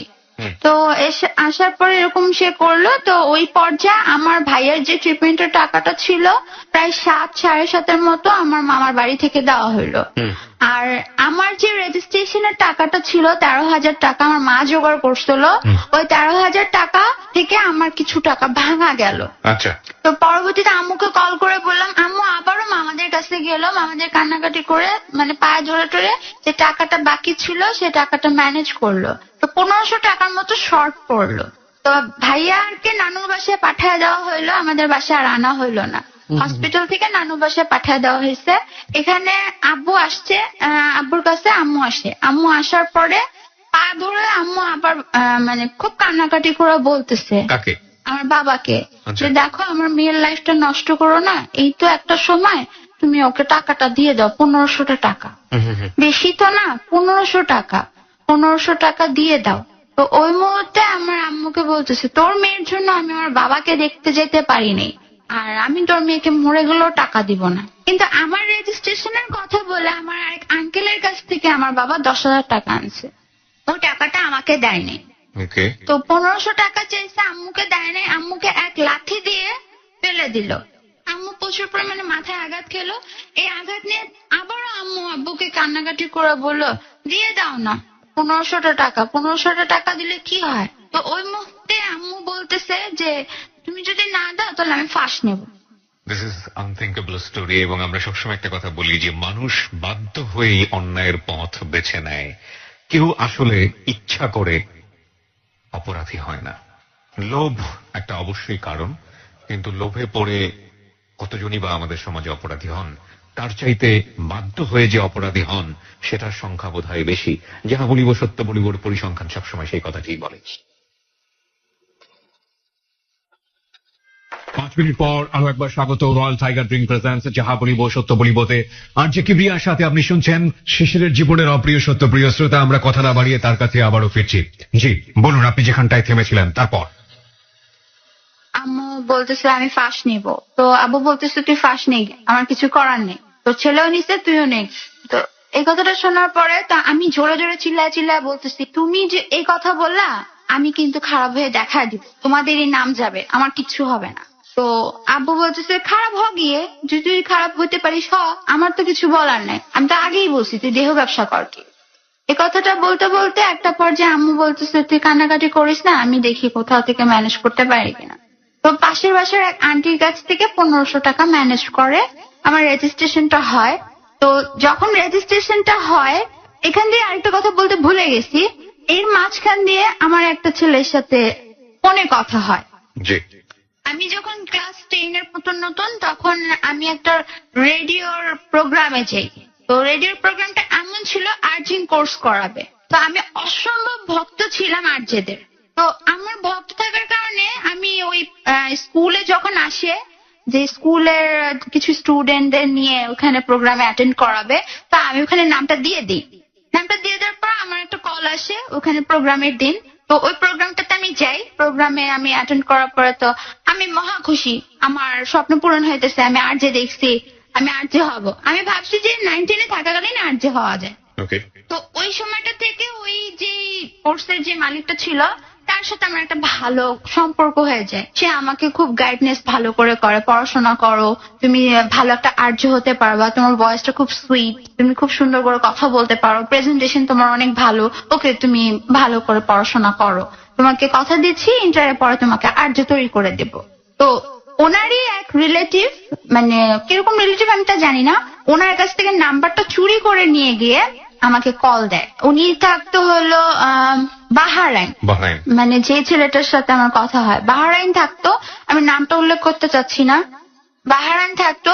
তো ওই ছেলের সাথে আমার কথা হয়। ওই ছেলে যখন ফার্স্ট কল দিত আমি খুব বিরক্ত মনে করতাম, কেন কল দিচ্ছে। তো এক একদিন এক এক নাম্বার থেকে কল দিচ্ছে। তখন আমার জানা ছিল না যে বিদেশের নাম্বার গুলো নেট থেকে আসে। তো একদিন বকা দিয়ে কথা বললাম, এই তুই আমার ফোন দিস কেন, তুই আমাকে ফোন দিবি না, আর এক একদিন এক এক নাম্বার দিয়ে কেন কল দিস, তোর যদি সাহস থাকে একটা নাম্বার থেকে কল দিস। তো উনি আমাকে বলতেছে দেখো তুমি তুই তামারি করো না, তুমি তুই তামারি করলে জিনিসটাকে ভালো দেখায়, তুমি এত সুইট একটা মেয়ে, এত সুইট করে কথা বলো, তারপর আমি তুই তামারি করতেছি, তুই আমাকে কল দিবি না, তুই যদি আমাকে কল দিস তাহলে কিন্তু খবর আছে।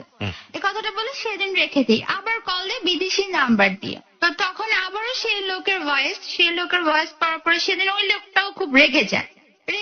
এক পর্যায়ে কথা কাটাকাটি হয় ওনার সাথে আমার, প্রায় এরকম 1 সপ্তাহ মতো কথা কাটাকাটি হয়, মানে এটা পিটেস্টের আগের কথা। 1 সপ্তাহের মতো কথা কাটাকাটি হয়। একটা পর্যায়ে কেন জানি ওই লোকটাকে আমার সহ্য হয়ে যায়। সহ্য হয়ে যায়। আর এর দিক থেকে তো ফ্যামিলি প্রেশার ছিল, তো রাগের মাথায় আমি সহ্য করে ফেলি যে আচ্ছা। এই লোকটাকে আমি কোন একটা কাজে লাগাবো, আমার কোন একটা কাজে লাগাবো। কোনো একটা কাজে লাগবে মানে হচ্ছে আপনার সেই যে প্ল্যান ছিল হ্যাঁ, আপনি আমি অর্থ ওনাকে আদায় করবেন। একটু আমার প্রতি সফট কর্নার তৈরি করে তারপরে আমি ওনার কাছ থেকে কিছু টাকা নেব। হুম, তো যেই কথা সেই কাজ। তো ওই লোকটা ম্যারিড পার্সন ছিল, আমি জানতাম না। হুম, ওই লোকটার প্রায় 40-41 মতো বয়স ছিল, সেটাও আমি জানতাম না। তো ওই লোকটার সাথে কথা বলতে বলতে বলতে বলতে ওই লোকটা আমার মামার বিয়ে আসে। হুম। তো মামার বিয়েতে যাব, ফোন তো একটা। তো আমার মা বলতেছে যে মামার বিয়েতে যাবি, কথাবার্তা কম বলবি। তো আম্মু দেখতো কথা বলি, কার সাথে কথা বলি, শিখার সাথে কথা বলতেছি। তো আম্মু শিখাকে খুব বিশ্বাস করতো হুম। যে শিখার সাথে কথা বলতেছিস, আচ্ছা ঠিক আছে বল। আমি ওভাবে বুঝতেই দিতাম না যে আমি অন্য কারোর সাথে কথা বলতেছি। এই ব্যাপারগুলো কিন্তু আমার মা জানে না, আমার ফ্যামিলি মেম্বার কেউ জানে না। আচ্ছা। তো ওই সময় করলো কি, মামার বিয়েতে যাব, তোমার তো কিছু টাকা লাগবে তাই না, মামার বিয়েতে যাবা, তারপরে আন্টির কাছে ফোন থাকবে, আমি ফোন কি করে দেব। তো আম্মুর কাছে আবার ফোনটা আমি বেশিরভাগ থাকতো, তখন আমি ফোনটা তেমন অ্যাভেলেবেল ইউজ করি না। তো আমি বলতেছি তো কি করব, কিছু করার নাই। তখন মানে আমি ওনার প্রতি একটু সফট কর্নার দেখাইতেছি। তো উনি আমাকে বলেই ফেলছে যে উনি আমাকে ভালোবাসে। তো আমি বলতেছি কিছু করার নাই, আমি কিছুদিন তোমার সাথে কথা নাই বলি, তখন তুমি করেই বলি। হুম। তো উনি আমাকে বলতেছে যে ঠিক আছে, আমি তোমাকে 5,000 টাকা পাঠাই, মানে যাতে তুমি একটা ফোন কিনে নাও। হ্যাঁ তুমি একটা ফোন কিনতে যেতে পারো। তো আমি আমার বান্ধবীর মাধ্যমে 5,000 টাকা উঠাই, ওর আবার অ্যাকাউন্ট ছিল। এই আপনার শুরু হলো এই আমার শুরু হলো যে ছেলেদের সাথে কথা বলা, কথা বলা এবং তাদের কাছ থেকে টাকা হ্যাঁ। আদায় করা। তো ওই দিল, দেওয়ার পরে আমি কি করলাম, আমি কম দামে একটা সেট কিনলাম, বাকিটা আমি জামা কাপড় কিনে টেনে শেষ করে ফেলছি। হুম। তো আমার আম্মু জিজ্ঞেস করতেছে তুই জামা কাপড় কোথায় পেলি। তো আমি বললাম যে মা শিখা দিছে। তো শিখাকে আমি আবার শিখাই দিছি, শিখা তোকে যদি আম্মু বলে যে জামা কাপড় কোথায় পেলি, তো তুই বলবি হ্যাঁ আমি দিছি। তো শিখাকে আমি এর জন্য আবার 200 টাকা লোড করে দিছিলাম আমার মোবাইলে। আচ্ছা আচ্ছা, ওকে। তো ও ঠিক সেইভাবেই বললো আচ্ছা ঠিক আছে জামা কাপড় আমি দিছি এটাই বলবো। তা আম্মু গল ঘরে বলতেছে শিখা মা তুমি কি টাকা দিছো ওকে জামা কাপড় কিনতে। বলে, হ্যাঁ আন্টি আমি তো ওকে টাকা দিছি জামা কাপড় কিনতে। তো ওই লোকটার সাথে প্রতিনিয়ত কথা হইতো, ওই লোকটা আমার প্রতি খুব উইক হয়ে পড়লো। শারীরিক কোনো কথা হইতো না, জাস্ট আমি একটু সেক্সি ভয়েসে কথা বললে উনি গলে যেত। আমি যদি বলতাম এখন সামনে থাকলে আমি তোমাকে তোমার এগুলো বললে উনি গলে যেত, দেখা যেত উনি খুব গদগদ হয়ে গেছে। তো একদিন আমি হঠাৎ করে বলতেছি যে আমার না কিছু টাকার দরকার, তুমি আমাকে টাকা দিবা। তো বলতেছে কত দরকার, কত বা দরকার, তুমি কি দিতে পারবে এই মুহূর্তে, যদি দিতে পারো তাহলে বলো। বলতে বলেই দেখো আমি দিতে পারি কিনা। তো বলতেছে এই তো 6-7 মতো দরকার। তো ও আমাকে তখন 7,000 টাকা পাঠাইলো, আবারও সে একই হিসেব টাকা পাঠাইলো। ওকে ওকে। তো ওই টাকাটা দিয়ে আমি আমার টিচার খরচটা দিলাম। আমি আমার মাকে বুঝতেও দিলাম না যে আমার টিচাররা যে খরচটা পাইতো সেটা আমি দিচ্ছি। হুম হুম। তো আমার মা তো বলতেছে তুই টিচারের কাছে পড়িস না, এ করিস না, তো তোর তো এসএসসি রেজাল্ট ভালো হবে না। তো টিচারের কাছে টাকাটা দেওয়ার পরে আমি টিচারকে ছেড়ে দিলাম। মানে 2-3 মাস আমি পড়লাম, 2-3 মাসে পড়া আমার তেমন হয়ও নেই। তো ওই যখন আমি টিচার ছেড়ে দিলাম, আম্মু আমাকে আবার বলতেছে টিচার গুলো ছেড়ে দিলি তাহলে এসএসসি তে পাশ করবে কিভাবে। আমি বলতেছে আল্লাহ আমাকে পাশ করাবে। তো টিচার প্রায় আমার 3টা টিচার ছিল, অ্যাকাউন্টিং ছিল, ইংলিশ ছিল আর ম্যাথ ছিল। তো ওই 3টা টিচারের টাকা 7,000 টাকার কিছুটা দেওয়ার পরে স্কুলের কিছু টাকা দিতে হয়। ওকে। তো আমি 2 মাসের মতো পড়ার পরে সিলেবাস তো কমপ্লিট করতে পারি না, যেহেতু আমার 9-এ কোনো পড়া হয় নাই। তো 10-এও আমি সিলেবাস কমপ্লিট করতে পারি না, কমপ্লিট করার না কারণে আমি মানে টাকার অভাবে টিচারটা ছেড়ে দিলাম। তো এইভাবে ওই লোকটার সাথে আমার পরিচিত। জি। তো ওই যে বললাম রেজিস্ট্রেশনের টাকা, রেজিস্ট্রেশনের টাকাটা জোগাড় করার পরে যেদিন লাস্ট ডেট সেদিন আমাকে আমার স্যার ফোন দিয়ে বলতেছে তুমি যদি এই মুহূর্তে টাকা না দাও পরে স্কুলের রেজিস্ট্রেশন বাতিল হয়ে যাবে। তো ওইখান থেকে আমার মা মানে আমার ভাইকে দেখতে গেছিল। তো আমার ভাইকে দেখতে যাওয়ার পর আমার মা আবার করে কি তার ছেলে তো তার জন্য একটু হলেও লাগে, আমার রেজিস্ট্রেশনের টাকা থেকে আবার তার জন্য ওষুধ কিনে নিয়ে গেল আর কিছু খাবার কিনে নিয়ে গেল। তো ওখানে আবার টাকা শর্ট থাকার কারণে আবার মামাদের কাছ থেকে নিতে হলো। আচ্ছা। তো মামাদের কাছ থেকে নেওয়ার পরে মেবি 200 কিংবা 250 টাকার মতো শর্ট ছিল রেজিস্ট্রেশনের টাকায়। তো আমি বলছি মা আমার জন্য স্কুলের এত বড় একটা ক্ষতি হবে, তুমি একটু তাড়াতাড়ি আসো। তো আম্মু খুব তাড়াতাড়ি আসে, স্যার বোর্ডে চলে যাবে আমাকে বাদ দিয়ে, মানে আমাকে আর নিবেই না।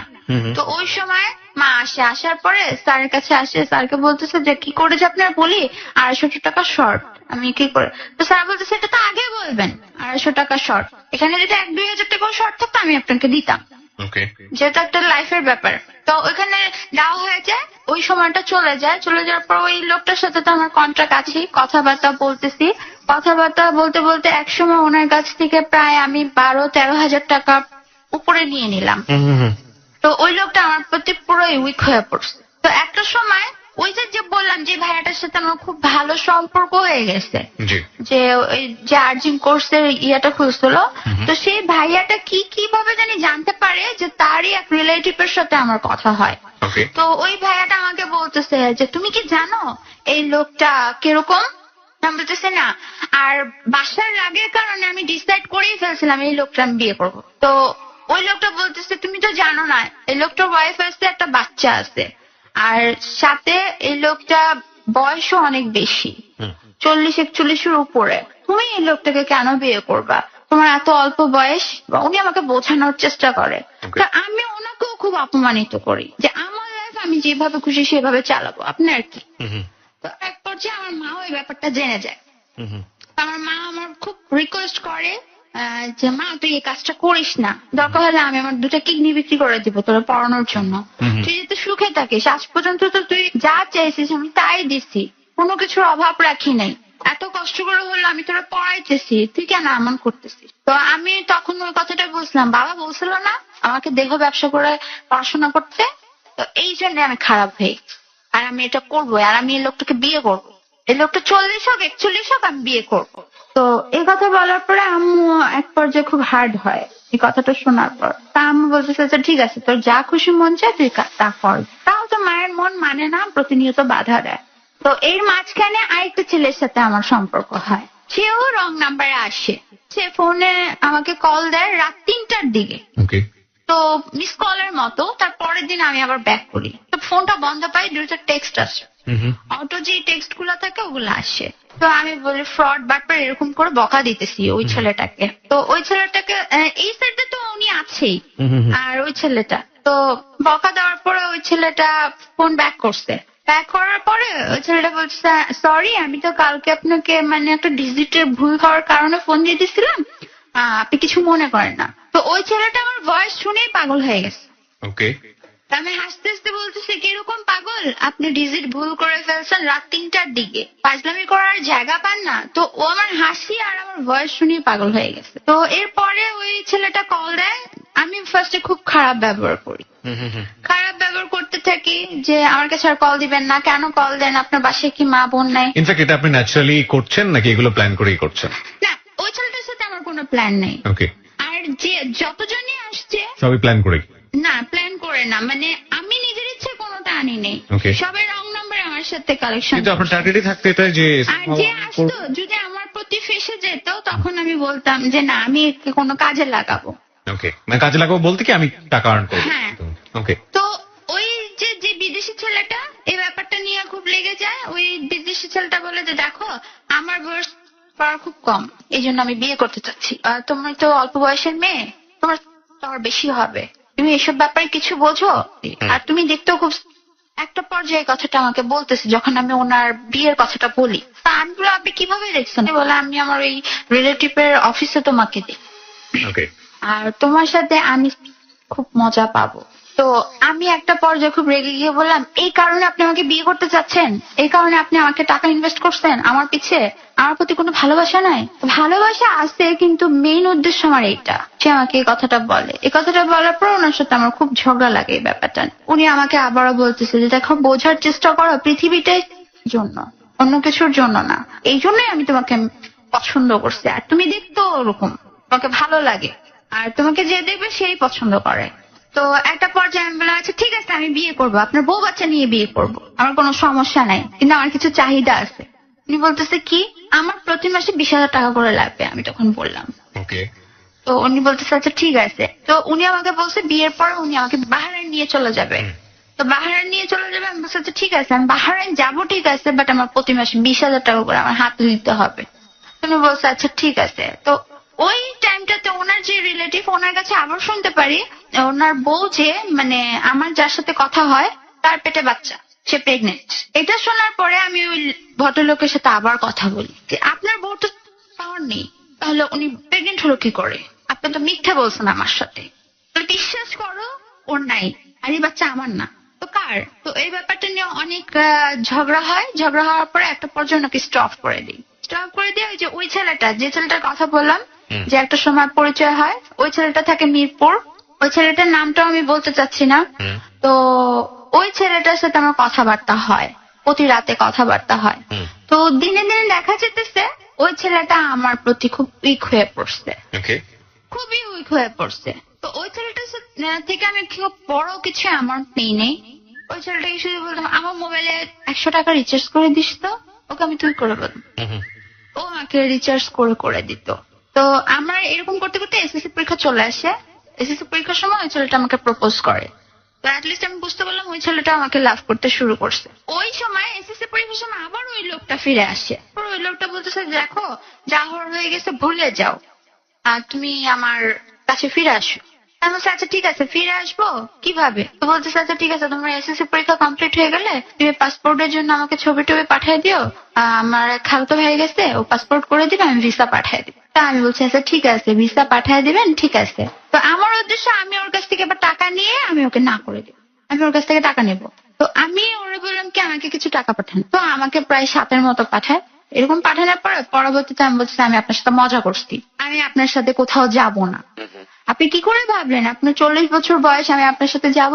তো উনি আমাকে বলতেছে তুমি আমাকে কাঁদাইলা, এর পরিণতি অনেক খারাপ হবে। তো পরীক্ষা দিতে দিতে ওই ছেলেটার সাথে যে মিরপুরে থাকে তার সাথে খুব ভালো একটা সম্পর্ক হয়ে গেল। ওর কাছ থেকে আমি কোনো বিগ অ্যামাউন্ট নেই না। এর মাঝখানে ভুলে গেছি যে আমি টিউশনি যে করাইতাম, আমি টেস্ট পরীক্ষার সময় দেখা যেত সকালে আমার পরীক্ষা, আমি সারাদিন টিউশনি করায় এসে রাত 11টা বাজে পড়তে বসতাম। তো সেই টিউশনিটা আমার এসএসসি পরীক্ষার সময় থাকে। তো আম্মু বলতেছে তোর এসএসসি পরীক্ষা যদি টিচার না রাখি তুই পড়বি কিভাবে? তো আমার পরীক্ষার 1 মাস আগে টিচার রাখা হয়। তো পুরো 9-10 2 বছরের সিলেবাস আমার 1 বছরে কভার করতে হবে। আমি কি করে এটা পারবো? প্রেসার পড়ে গেছে। আর স্কুলে আমার পুরোপুরি চ্যালেঞ্জের মতো একটা আমি ছুড়ে দিয়ে আসছি যে আমি পাশ করে দেখাবোই স্যার। তো ওই সময়টা আমাকে দেওয়া হয়, আমি পড়তে থাকি। পড়তে পড়তে একটা টাইমে আমি অসুস্থ হয়েছি। তো অসুস্থ হয়ে যাওয়ার পর ওই যে মিরপুরের ছেলেটা ও আমাকে আবার প্রশ্ন জোগাড় করে দিতেছে। তো অসুস্থ অবস্থায় এসএসসি পরীক্ষা দেই, ওই সময়টা ওই ছেলেটা আমার সাথে কথাবার্তা বলে। তো এর মাঝখানে আরেকটা বিদেশি পার্সনের সাথে আমার কথা হয়, সে থাকে সৌদি আরব। তার কাছে আমি টাকা তেমন চাইতাম না, সে ফোনে আমাকে 200, 300, 400 মতো লোড করে দিত। আচ্ছা।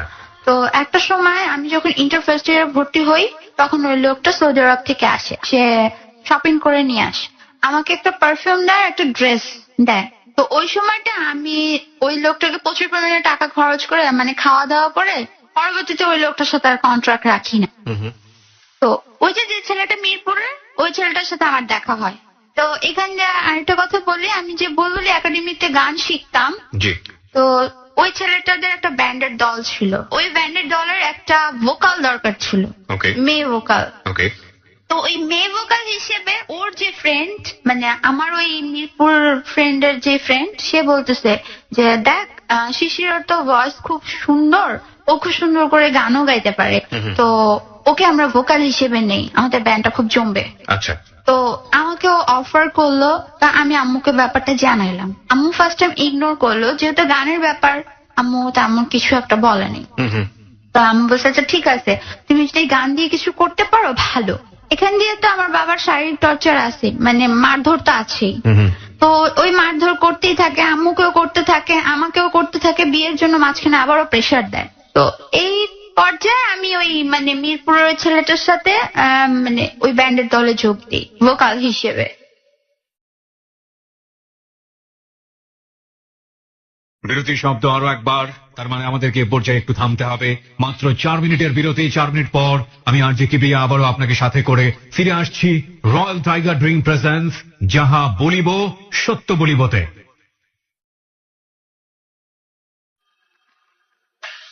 রয়্যাল টাইগার ড্রিঙ্ক প্রেজেন্টস যাহা বলিব সত্য বলিব, recharge yourself.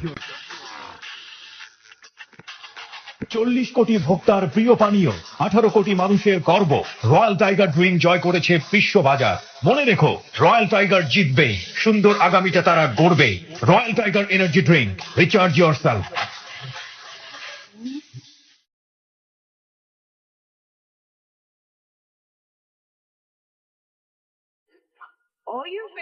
All your favorite, all day long, only on FM 89.2.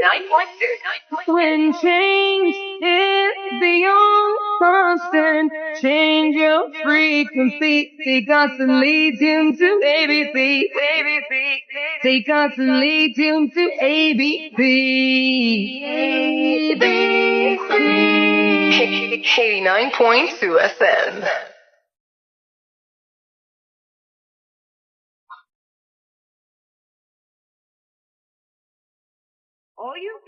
All your favorite, all day long, only on FM 89.2. When change is beyond constant, change your frequency. Take us and lead you to ABC. Take us and lead you to ABC. ABC. 89.2 FM. Royal tiger drink presents যাহা বলিব সত্য বলিব, recharge yourself.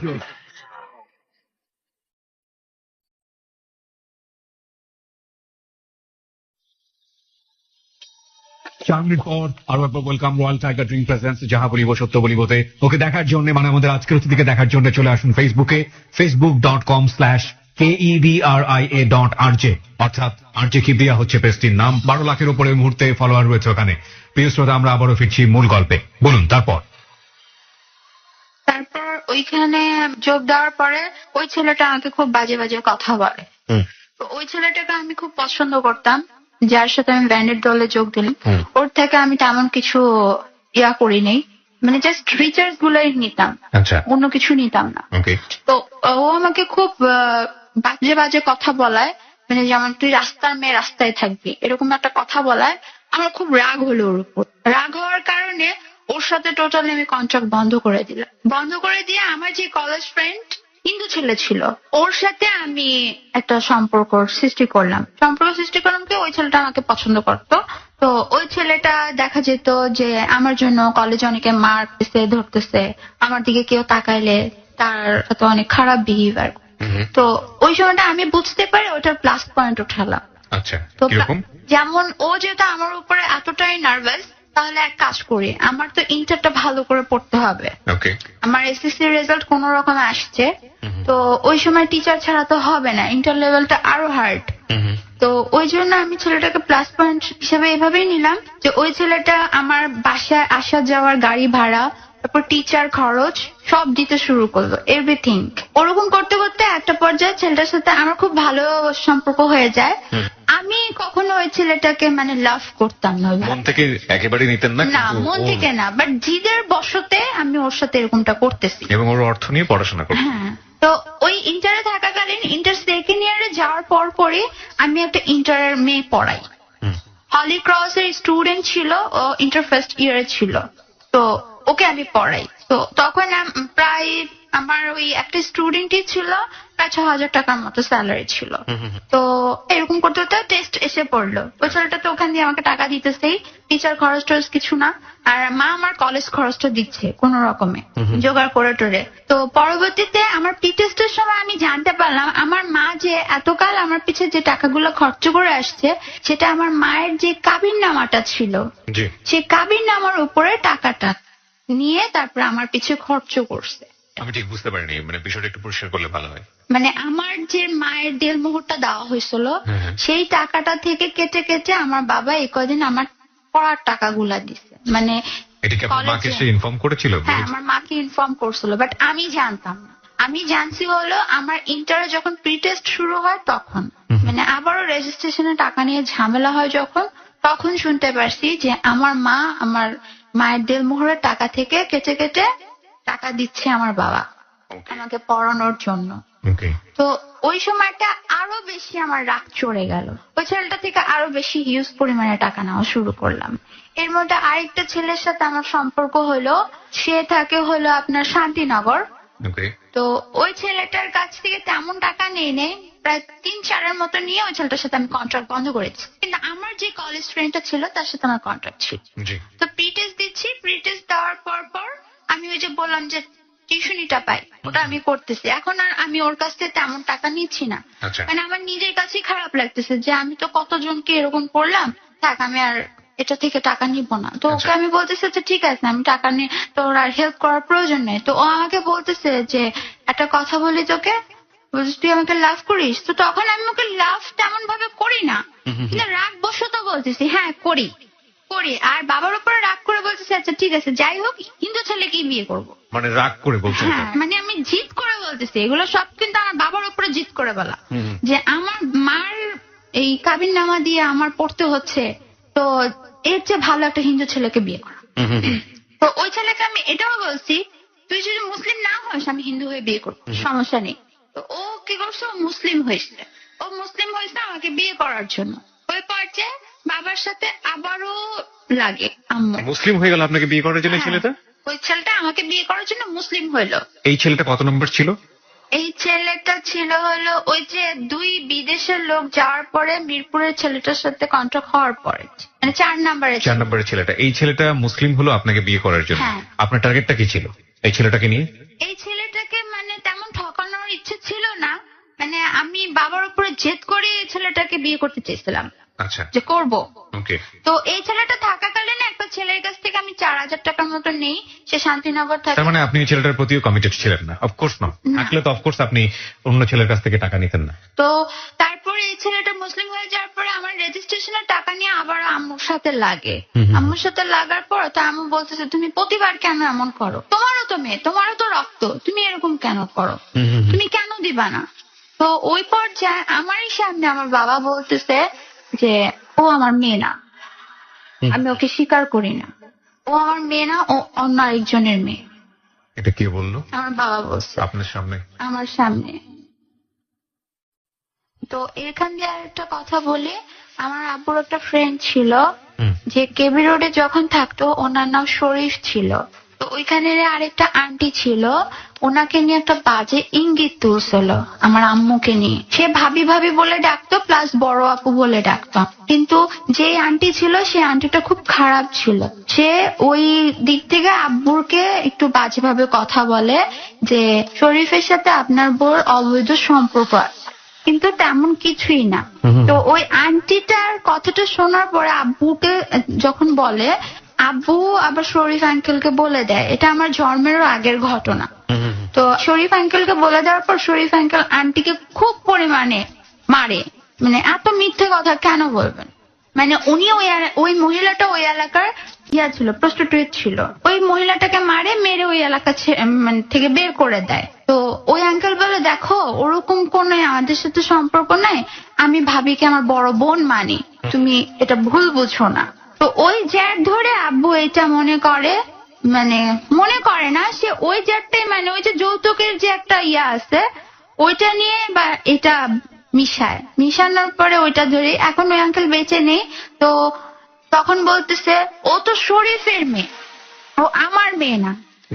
মতি খালা ঠিকই বলছিল, ও শরীফের মেয়ে, তো আমার মেয়ে না। তো ওই কথা শোনার পরে আমি দাঁড়ানো ছিলাম, দাঁড়ানো থেকে বসে পড়ছি যে এটা কি বলতেছে, এত বছর ধরে আমি যাকে বাবা হিসেবে মানি সে আমার বাবা না, এটা কি বলতেছে, সে আমার জন্মটা কেন মিথ্যে করে দিচ্ছে। Okay okay, nothing to say, totally speechless. But বারবারই বলি, ও যে ধরনের অপরাধ করেছে সেগুলো সিচুয়েশনের থেকে সেটাকে কি আপনি খুব বড় রকমের অপরাধ বলবেন? আমরা স্টোরির দিকে আরেকটা আগাই, বলেন। তারপর এটা বলার পর আমি মানে ওই অবস্থায় সেন্সলেস হয়ে যাই। তো আমার আম্মা আমার পাশে বসে ছিল। দুনিয়ার কোন মেয়ে তার জন্ম নিয়ে কতটা বলছে কিনা আমি তা জানি না। আমার আম্মুকে আমি বলতেছিলাম, মা আমি আসলেই তোমাদের কেউ নাকি অন্য কেউ, আসলে তো আমি আমার এই বাবার জন্মের। তো আমার মা এই কথাটা শোনার পরে আমাকে গালে 2টা থাপ্পড় মারে। তুই এই কথা কেন বলতেছিস, তুই জানিস তুই কার জন্মের? আমি যদি একটু আগেই তো বাবা বললো ওনার জন্মের আমি না। তো এই কথাটা আবার আমি সেদিনই আমার ছোট চাচাকে ফোন দিয়ে জিজ্ঞেস করছি, যে আমার নিজের কাছে একটা প্রশ্ন জাগতেছিল যে আমি কি আসলে ওনার জন্মের। তো আমি ছোট চাচাকে জিজ্ঞেস করে বলতে চাচা, চাচা তুমি একটা কথা বলো, যে আমি কি আসলে তোমার ভাইয়ের ঘরের না অন্য কারো ঘরে। আমার ছোট চাচা আমাকে খুব বকা বকা দিয়ে বলতেছে, কি বলতেছে উল্টা পাল্টা। তো ওই মতো আমার মা খুব কান্নাকাটি করে। তো ওই অবস্থায় আবার আমার মায়ের যে দেলমোহরটা থাকে ওইটা থেকে আমার রেজিস্ট্রেশনের টাকা দেওয়া হয়। আবারও সে একই কাজ। মানে আমি যতটুকু বুঝতে পারছি যে আপনার এই পড়াশোনার খরচটা আসলে দিচ্ছে আপনার মা, এবং আপনার বাবা তাকে কন্ডিশন দিয়েছে যে আমি টাকাটা দিব কিন্তু তোমার দেনমোহর থেকে সেটা পরিশোধ হবে। হ্যাঁ। ওকে। তো ওই যে হিন্দু ছেলেটা মুসলিম হলো, তো ও আমাকে একটা সময় বলতেছে কি যে আমার না কিছু টাকার প্রয়োজন। তো তখন জানি আমি কেমন একটু চেঞ্জ হয়ে গেলাম। কত টাকার প্রয়োজন? ও বলতেছে আমার প্রায় 5-6 মতো প্রয়োজন।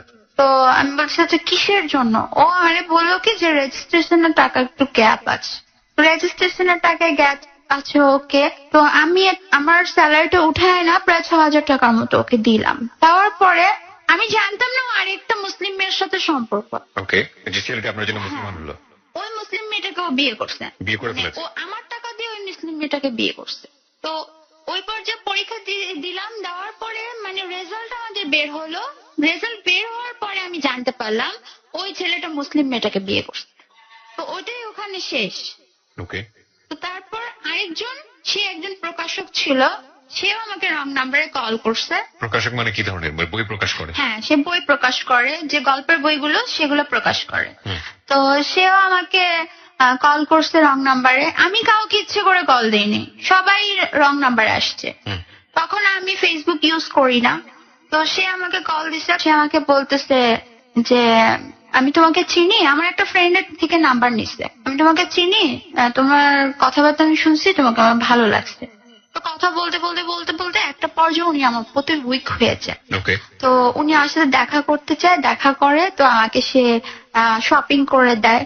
তো আমার আম্মাকে বলে যে আমি ওকে বিয়ে করতে চাই। তো আম্মা ভাবছে আচ্ছা ঠিক আছে, আমার মেয়ে তখন বড় হয়েছে, বিয়ে দেওয়ার মতোই হয়েছে। তো আমি ওই লোকটাকে সিরিয়াসলি নেইনি। তো এরকম ওনার কাছে আমি যখনই চাচ্ছি উনি আমাকে টাকা দিচ্ছে 1,000, 2,000, 3,000। ওনার কাছ থেকে আমার সবচেয়ে বেশি টাকা নেওয়া। কত নিচ্ছি একজাস্ট আমি বলতে পারছি না। আর যখনই বাইরে যাচ্ছে উনি আমাকে শপিং করে দিচ্ছে। তো উনি আমাকে একটা পর্যায়ে একদিন হাত ধরলো, হাত ধরে হাতের মধ্যে চুমু দিতেছে। উনি বলতেছে তোমার হাতটা খুব সুন্দর, এই হাতে যদি আন্টি পরাই খুব ভালো লাগবে। ওকে। তো হাতে চুমু দিতে দিতে উনি আমার ঘাড়ে হাত দিচ্ছে। ঘাড়ে হাত দেওয়ার পরে মানে আমার একটু অন্যরকম লাগছে। আমি একটু দূরে দূরে সরে যাচ্ছি, যেহেতু আমার তেমন কোনো উদ্দেশ্য নাই ওনার সাথে। ফাইনালি বিকজ আপনার এমবিশনটা তো এখানে আলাদা। হ্যাঁ। তো ওইখানে আমি ওনার সাথে ঘুরতেছি ফিরতেছি, ওনাকে একটা কথা বলে রাখতেছি যে দেখেন যা হওয়ার বিয়ের পরে, এখন না। আপনি তোমাকে বিয়ে করবেন, বাসায় নিয়ে কত দেখতে পারবেন, আপনি যখন খুশি তখন মন চায় আমাকে পারবেন, এভাবে বলছিলাম। এটা বলার পর উনি বলতেছে যে না তুমি তো আমার সাথে ঘুরতেছো, সমস্যা কই। উনি এক পর্যায়ে জোর করে কিস করতে চেয়েছিল, বাট আমি করতে দেইনি। তা আমি করতে দিই না, আমি ওনার থেকে দূরে দূরে সরে থাকি। তো এরকম করে করে ওনার সাথে আমি অনেকদিন হয়েছে দেখা করি না, কিন্তু ফোন দিলেই বলি আমাকে রিচার্জ করে দেন, আমার 300 টাকা লাগবে, আমার 500 টাকা লাগবে, আমার 1,000 টাকা লাগবে। এরকম করে করে আমি টাকা নিচ্ছি। উনি একটা সময় বলতেছে যে তুমি আমার সাথে দেখা করো। তো একটা সময় উনি আমাকে অফার করে বসলো, চলো আমরা রুম ডেটে যাই। ওকে। তো আমি তখন বললাম যে আপনি এত মান সম্মান তো লোক, আপনি এই অফারটা কি করে করেন? আপনি টাকা দিচ্ছেন বলে কি আমাকে কিনে নিচ্ছেন? আমি আবার উল্টা ঝাড়ি মারলাম। পরে উনি বলতেছে আচ্ছা ঠিক আছে, ইটস ওকে, আমি এরকম কিছু করবো না। এর মধ্যে আমি ফেসবুক আইডি খুলি। ওকে। তো ওনাকে আমি আইডি টাইডি কিছুই দেই না। তো আবারও ঘুরতেছি ঘুরতেছি ঘুরতে ঘুরতে ঘুরতে ঘুরতে একটা সময় উনি কি করলো, সেদিন শাড়ি পরে গেছি, উনি বলছে আমাকে শাড়ি পরে যেতে।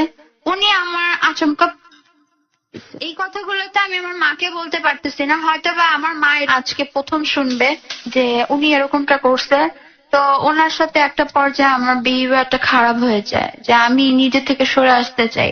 এতদিন আমি যাই করছি কারোর সাথে আমি ফিজিক্যালি কোনো দিকে যাইনি, যে উনি এরকম করতেছে, কারণ কারোর সাথে আমি তেমন ভাবে দেখাও করিনি। তো এর মাঝখানে ওই যে আমার ক্লাস 10-এ থাকতে একটা যে ছেলে ছিল, তার মা আমাকে অপমান করে গেছিল, তো ওর সাথে দেখা। তো তো ও আমাকে বলতেছে, দেখো আমি তোমাকে খুবই লাভ করি, আমার কিছুদিন পরে লন্ডনে যাওয়ার ফ্লাইট, তুমি আমাকে বিয়ে করবা? তো আমি তখন বলতেছি যে দেখো এটা আমার পক্ষে সম্ভব না, আমার লাইফ তোমার লাইফ এক না। তো তখন আমি নর্মাল ভাবে ওকে বলতেছি। তো পাগল হয়ে গেছে, এক পর্যায়ে পাগল হয়ে গিয়ে আমাকে গাড়িতে তুলতে চাইতেছে যে না তুমি আজকে কাজী অফিস থেকে আমাকে বিয়ে করবা। তো এরকম করতে করতে একটা পর্যায়ে আমি ওকে আবার চড় দিই। সেকেন্ড টাইম আবার আমি চড় দিই। প্রথমে তো দিছিলাম ওর মায়ের আচরণের পর, আবার আমি সেদিন ওকে চড় দিই। তো চড় পাওয়ার পর ও আমাকে বলতেছে, আমি তোমাকে বলে গেলাম যে তুমি কোনোদিন ভালোবাসা পাবা না, ছেলেদের মন নিয়ে খেলো, কোনোদিন ভালোবাসা পাবা না, তুমি আমাকে কাঁদাইছো না, তোমাকে তোমার লাভার কাঁদাবে। ওকে, এই ছেলেটা বলেছিল? হ্যাঁ, এই ছেলেটা বলে গেল।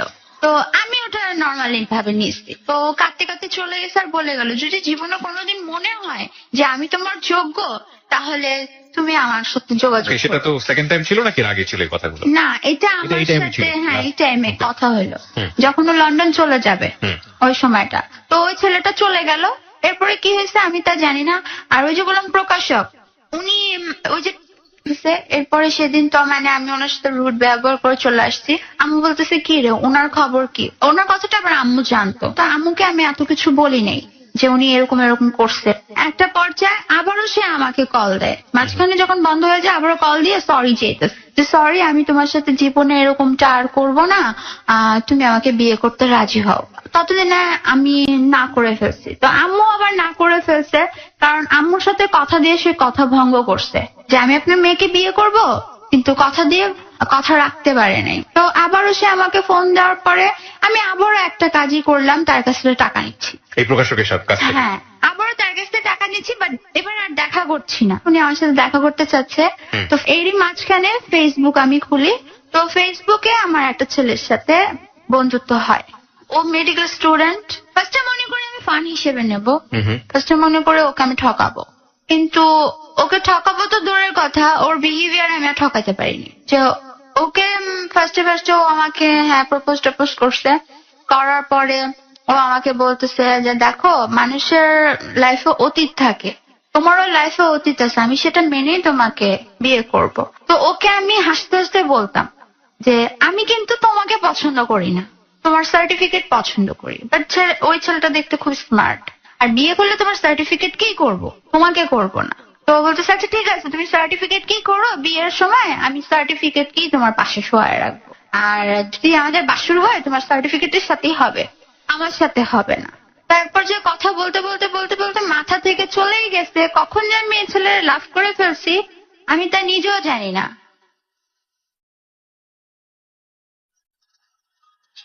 বিরতির সময় হলো আরো একবার। 5 মিনিট পর আমরা অনুষ্ঠানের শেষাংশে ফিরবো।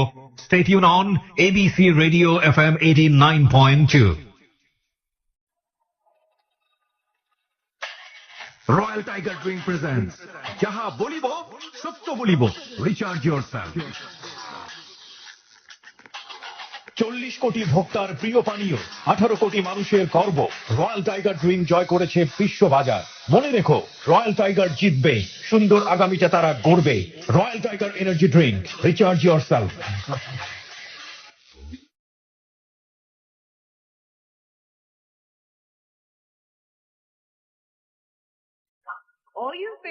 All your favorite, all day long, only on FM 89.2.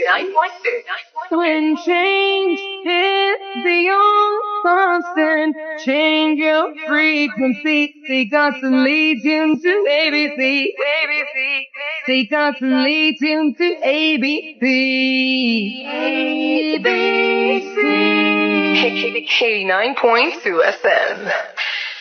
Royal tiger drink presents যাহা বলিব সত্য বলিব, রিচার্জ ইয়োরসেলফ।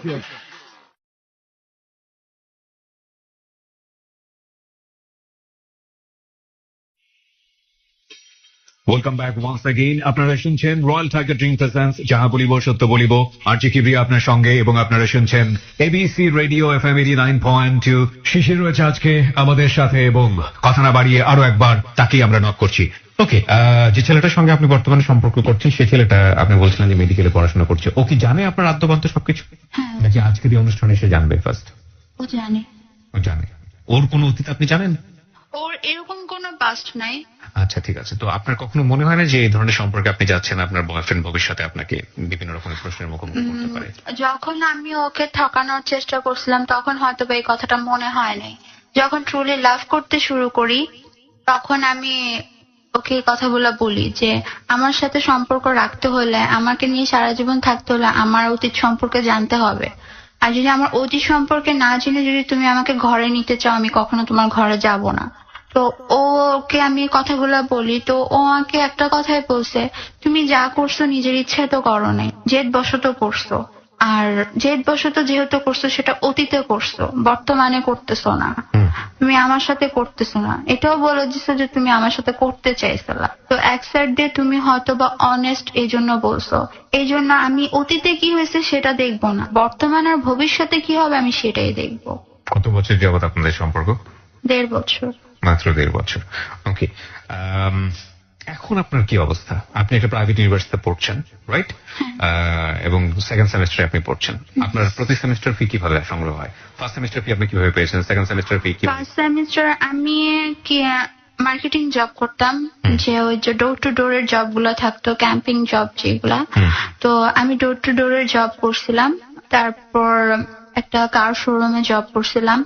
তো এখান দিয়ে একটা কথা ভুলে গেছিলাম যে মার্কেটিং জব করতে করতে কার শোরুম থেকে আমার একটা কল আসতো ইন্টারভিউর জন্য। তো আমি ইন্টারভিউ দিতে গেছি। আমি লাইফে অনেক ইন্টারভিউ দিচ্ছি, এরকম ইন্টারভিউ আমি কখনো দেইনি। তোমার বিয়ে কবে এটা বলো। ওকে। তো আমি বলতেছি বিয়ে কবে, আমার বিয়ে একদিন হবেই। তো আপনার তো এটা জেনে লাভ নেই। উনি বলছে না বিয়ে কবে বলো, আমার এখানে যেসব মেয়েরা আসে সেই সব মেয়েরা তো বিয়ে করে চলে যায়। আর বলে রাখা ভালো, উনি মেয়েদের দিয়ে কাজ করায়। ওকে। উনি অফিসিয়াল যে কাজটা মেয়েদের দিয়ে করায়, ছেলেদের দিয়ে করায় না। তো ওইখানে এক পর্যায়ে বলতেছে তো ঠিক আছে, সিলেক্ট হয়ে গেছো তুমি। তো আমি খুব অবাক হয়ে গেলাম, লাইফে এত জায়গায় আমি গেছি ইন্টারভিউর জন্য, কখনো এরকম কিছু পাইনি। তো আমি পাশের রুমে যাই, যে আমার সিনিয়র কলিগ ছিল, সে বলতেছে আসছো বুঝবা কিছুদিনে। তো আমি জয়েন করলাম। তো বস আমাকে একদিন রুমে ডেকে নিয়ে গেছে, রুমে ডেকে নিয়ে যেয়ে বলতেছে যে একটা কথা বললি শিশির, তোমাকে তোমাকে আমার খুব ভালো লাগে। ভালো লাগে বলতে কিরকম ভালো লাগা? অনেক ভালো লাগে। অনেক ভালো লাগার তো কিছু মিনিং আছে। আপনি কোন মিনিং এ আমাকে ভালোবাসেন? মানে বউ হিসেবে, নাকি আপনার এমপ্লয়ার হিসেবে, নাকি অন্য সাইড থেকে? আমি ওনাকে এভাবে বলি। তো উনি বলতেছে যেভাবেই নাও না কেন আমার ভালো লাগে। আমি বলছি ভালো লাগার জিনিস তো ভালো লাগতেই পারে। তো উনি এই কথাটা বলার পরে বলতেছে যে এভাবে বলতেছো কেন, আমি তো তোমাকে বউ বানাইতে চাই। মেবি ওনার বয়স 55 কিংবা 54 মতো হবে। মানে একটা পর্যায়ে অফার করে, অফার করার পর আমি এটা মানি না। তো সেদিন আমি কান্না করতে করতে চলে আসছি ওনার ওখান থেকে, ওখানে আর যাইনি। আমি ওই জবটা ছেড়ে দিই। ছেড়ে দেওয়ার পর তারপর থেকে আবারও সে মার্কেটিং এর কাজ করতেছিলাম, প্যাকেজের কাজগুলো করতেছিলাম। যেখানে যেতাম যে সুপারভাইজার গুলা থাকতো পছন্দ করে ফেলতো, আমাকে সময় দিবা, এই করবা সেই করবা। তারপরে যে বস গুলা থাকতো, মানে ইভেন্টের কাজের যে মেইন বস গুলা থাকতো, তারাও এরকম ফোন দিয়ে দিয়ে, ওনাদের কাছে তো নাম্বার থাকতোই, বিপির নাম্বার গুলা থাকতো। তো ফোন দিয়ে দিয়ে বলতো যে হ্যাঁ তোমাকে ভালো লাগছে, তুমি যদি চাও আসতে পারো।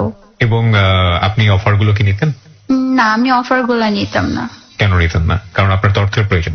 আমার অর্থের প্রয়োজন ঠিক আছে, কিন্তু সব সময় আমার এটা মনে হতো যে আমি যদি এই কাজটা করি, আমার মা আমার ওই কথাগুলো শোনার পরে যে কষ্ট পাইছে, হয়তোবা তার চেয়ে আরো বেশি কষ্ট পাবে। কিন্তু আপনি তো বেশ কিছু ছেলের কাছ থেকে ফোনে কথা বলে হোক বা যে কোনো কথা বলে হোক, আমি তো সেটা আমার বাবার উপরে জেদ করে করছি। রাইট। আপনার মা যদি আজকে বিষয়গুলো জানে যে এতগুলো ছেলের সঙ্গে আপনি এই ধরনের সম্পর্ক করে তাদের কাছ থেকে আপনি টাকা পয়সাগুলো নিয়েছেন আপনার লেখাপড়া করার জন্য, বেঁচে কোনো মা এই বিষয়টাকে সহজভাবে নিবে? সে কখনো মানবে না, সে অনেক কষ্ট পাবে। নেসেসিটি নোজ নো ল, মানে প্রয়োজন কোনো আইন মানে না। বহুবার একটা কথা বলেছি, প্রয়োজন কোনো নিয়ম মানে না। পেটে ক্ষুধা লেগেছে, তখন যদি খাবার আপনাকে শেষ পর্যন্ত চুরি করে আনতে হয়, আপনি কি করবেন? বেঁচে থাকার জন্য হয়তো আপনাকে সেটাই করতে হয়। তবে না করাটাই ভালো। কিন্তু এই ভালো কতক্ষণ পর্যন্ত ভালো? আমরা আসলে যার জীবনের অপ্রিয় সত্যগুলো এখানে তুলে ধরেছি, সে আসলে নিতান্তই এক ধরনের অসহায়, এবং অসহায় হয়ে বাধ্য হয়ে এমন কাজ করেছে। কেন আপনি আজকে যাহা বলিব সত্য বলিবতে এই জীবনের অপ্রিয় সত্যগুলো লাখো মানুষের সামনে বললেন? আমার মনে হয়েছে আমি যে ছেলেদের সাথে এই কাজগুলা করছি, মানে ওদের ফিলিংস নিয়ে খেলছি, ওদের ভালোবাসার জায়গাটা নিয়ে খেলছি, হয়তোবা আমার এটা করা ঠিক হয়নি।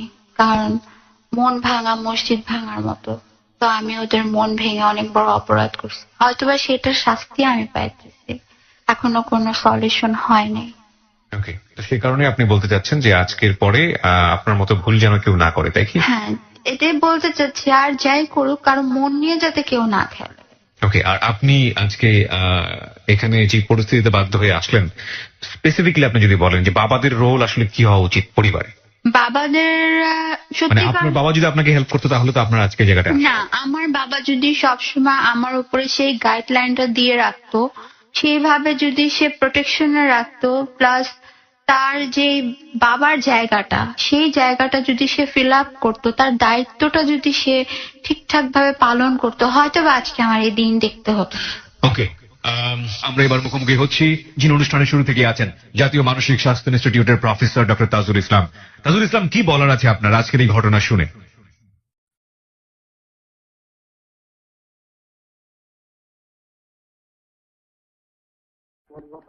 অনুষ্ঠানের সকল শ্রোতাকে স্বাগত জানাচ্ছি।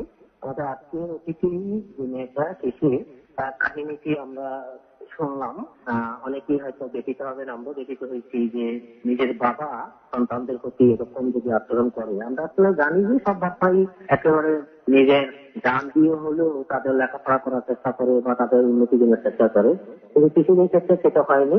তো যাই হোক, শেষ পর্যন্ত যেটা হলো, বাবার যে নষ্ট চরিত্র আমরা বলতে পারি বা খারাপ মানসিক চরিত্র, সেটা কিন্তু জেনেটিক্যালি তার ছেলে মেয়েদের মধ্যে পাওয়ার কথা। এখন শিশুর মেয়েও কিন্তু বাবার মতন আবার খারাপ হয়ে গেল। সে বিভিন্ন ছেলেদের সঙ্গে ফোন করে তাদেরকে প্রলোভন দিকে তাদের কাছ থেকে টাকা নেওয়ার চেষ্টা করা। আর একটা সুন্দর বয়স আছে, কথা ফোনে টেলিফোনে হয়তো এই সুন্দর গল্প করে অনেকেই প্রলোভিত হয়। শুধু শিশু কেন, এরকম কিন্তু খারাপ ব্যবসা করার অনেক ইতিহাস আমরা জানি যে টেলিফোনে বা মোবাইলে এরকম হচ্ছে। তো এই যে কাজটা করছিল, দুটা কারণ হতে পারে, যে একটা হচ্ছে যে জেনেটিক্যালি কিছু পেয়ে গেছে, আর একটা যেটা গুরুত্বপূর্ণ যে সামাজিক কারণেও, যে তার তো কোনো টাকা পয়সাই সে করতে পারছিল না, বাবা তো সম্পূর্ণভাবে তাকে কেটে রেখেছিল। এবং সে তার বান্ধবীকেও দেখেছিল যে এইভাবে ফোন করে করে অন্যদেরকে ঠকিয়ে টাকা নেওয়া যায়। তার মানে হচ্ছে আমাদের সমাজে কিন্তু উদাহরণ আছে, কিছু কারণে এবং পারিবারিক কারণে বাধ্য হয়ে সে কিন্তু খারাপ হতে চলে। পরবর্তী পর্যায়ে একটা ছেলের সঙ্গে তার যখন সম্পর্ক হয়, ছেলেটার আচরণের কারণে হোক বা ব্যবহার কারণে হোক, তখন সে দেখলো যে না, একটা ভালো ছেলে, তাকে আমি খাওয়াতে পারি না। তার ভিতর যে বিবেক ছিল, মানবতা ছিল, সেটা কিন্তু জেগে উঠেছে। সে কিন্তু প্রতারণা করতে পারেনি। এমনকি ছেলের কাছে সে স্বীকারও করেছে যে আমি অন্য কোনো এগুলো করেছি, পড়াশোনা করেছি, সেই স্থান থেকে শেষ করতে পারিনি। এই যে মানুষের ভিতরে যে একটা সুন্দর মন আছে, মানুষের ভিতরে যে একটা সুন্দর মানুষ আছে, এটা আমরা মানে ভুলে যাই। সেই যে একজন ভালো মনের মেয়ে, হ্যাঁ, সে তো যদি পারিবারিক এই আবহাওয়া বা কারণে যদি সেইভাবে নিষ্কৃত বা নির্যাতিত না হতো, তাহলে তো সে খারাপ হতে যেতেই না। যাই হোক, আমরা শেষ পর্যন্ত আমরা লক্ষ্য করলাম যে খারাপ পরিবেশের কারণে মানুষ খারাপ হয়, যেটা শিশুদের পরিবারে ছিল। আবার একটা ভালো ছেলের সঙ্গে সংস্পর্শে এসে সে কিন্তু আবার ভালো হয়ে গেছে। তো এই কথাটা আমাদের সমাজে মনে রাখতে হবে যে আমরা যদি মানুষকে ভালো রাখতে চাই, আমাদের প্রজন্মকে ভালো রাখতে চাই, তাহলে আমাদের উদাহরণ সৃষ্টি করতে হবে। সেই জন্যই এই সমাজকে অপরাধ মুক্ত করতে হলে পরিবার থেকে শুরু করে সমাজের সব জায়গায় কিন্তু রোল মডেল হিসেবে আমরা যাদেরকে দেখি, মানে সেখানে কিন্তু মানে মনুষ্যত্বের, বালকত্বের বা সততার যাতে উদাহরণ থাকে, তাহলে কিন্তু আশেপাশে যারা অপরাধী আছে তারাও কিন্তু সে আলোর পরশে তারাও কিন্তু নিজেদেরকে পরিবর্তন করে নিয়ে তারাও নিজেরা আবার খারাপ পথ থেকে ভালো পথে ফিরে আসতে পারে। এটাই সেটার উদাহরণ। আমরা আশা করি সে একটা এবং মানবিক এবং নৈতিক জীবন যাপন করুক, আমরা কামনা করি। আশা করি তার অতীত যে নারকীয় নির্যাতনের ঘটনা বা অসহনীয় জীবন চলে গেছে, সামনে জীবনটা তার তেমন থাকবে না, সে সুখী হবে। আপনাকে অনেক ধন্যবাদ। আপনাদের সবাইকে ধন্যবাদ।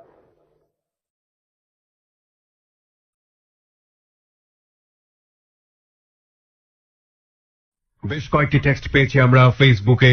পরশ বিক্রমপুর থেকে লিখেছে, ভাইয়া, শিশিরের বাবা একটা পিচাস শ্রেণীর মানুষ, তার জন্য মেয়েটার আজকে এই অবস্থা। মিনা ফার্মগেট থেকে লিখেছে, একটা মেয়েকে এমনিতেই অনেক প্রতিকূল পরিবেশের মধ্যে বড় হতে হয়, সেখানে বাবা যদি এমন হয় তাহলে আর কিছু করার থাকে না। শিশিরের জন্য শুভ কামনা। মোহনা চট্টগ্রাম থেকে লিখেছে, শিক্ষকদের মধ্যেও যে কিছু কিছু পশু আছে তা শিশিরের স্টোরিতে আবারও প্রমাণিত হলো। শিশির ভালো থেকো। পলাশ লিখেছে, নিঃসন্দেহে শিশিরের অনেক কষ্ট করতে হয়েছে, তবে যেহেতু ওর মা ওকে সাপোর্ট দিয়েছে সেজন্য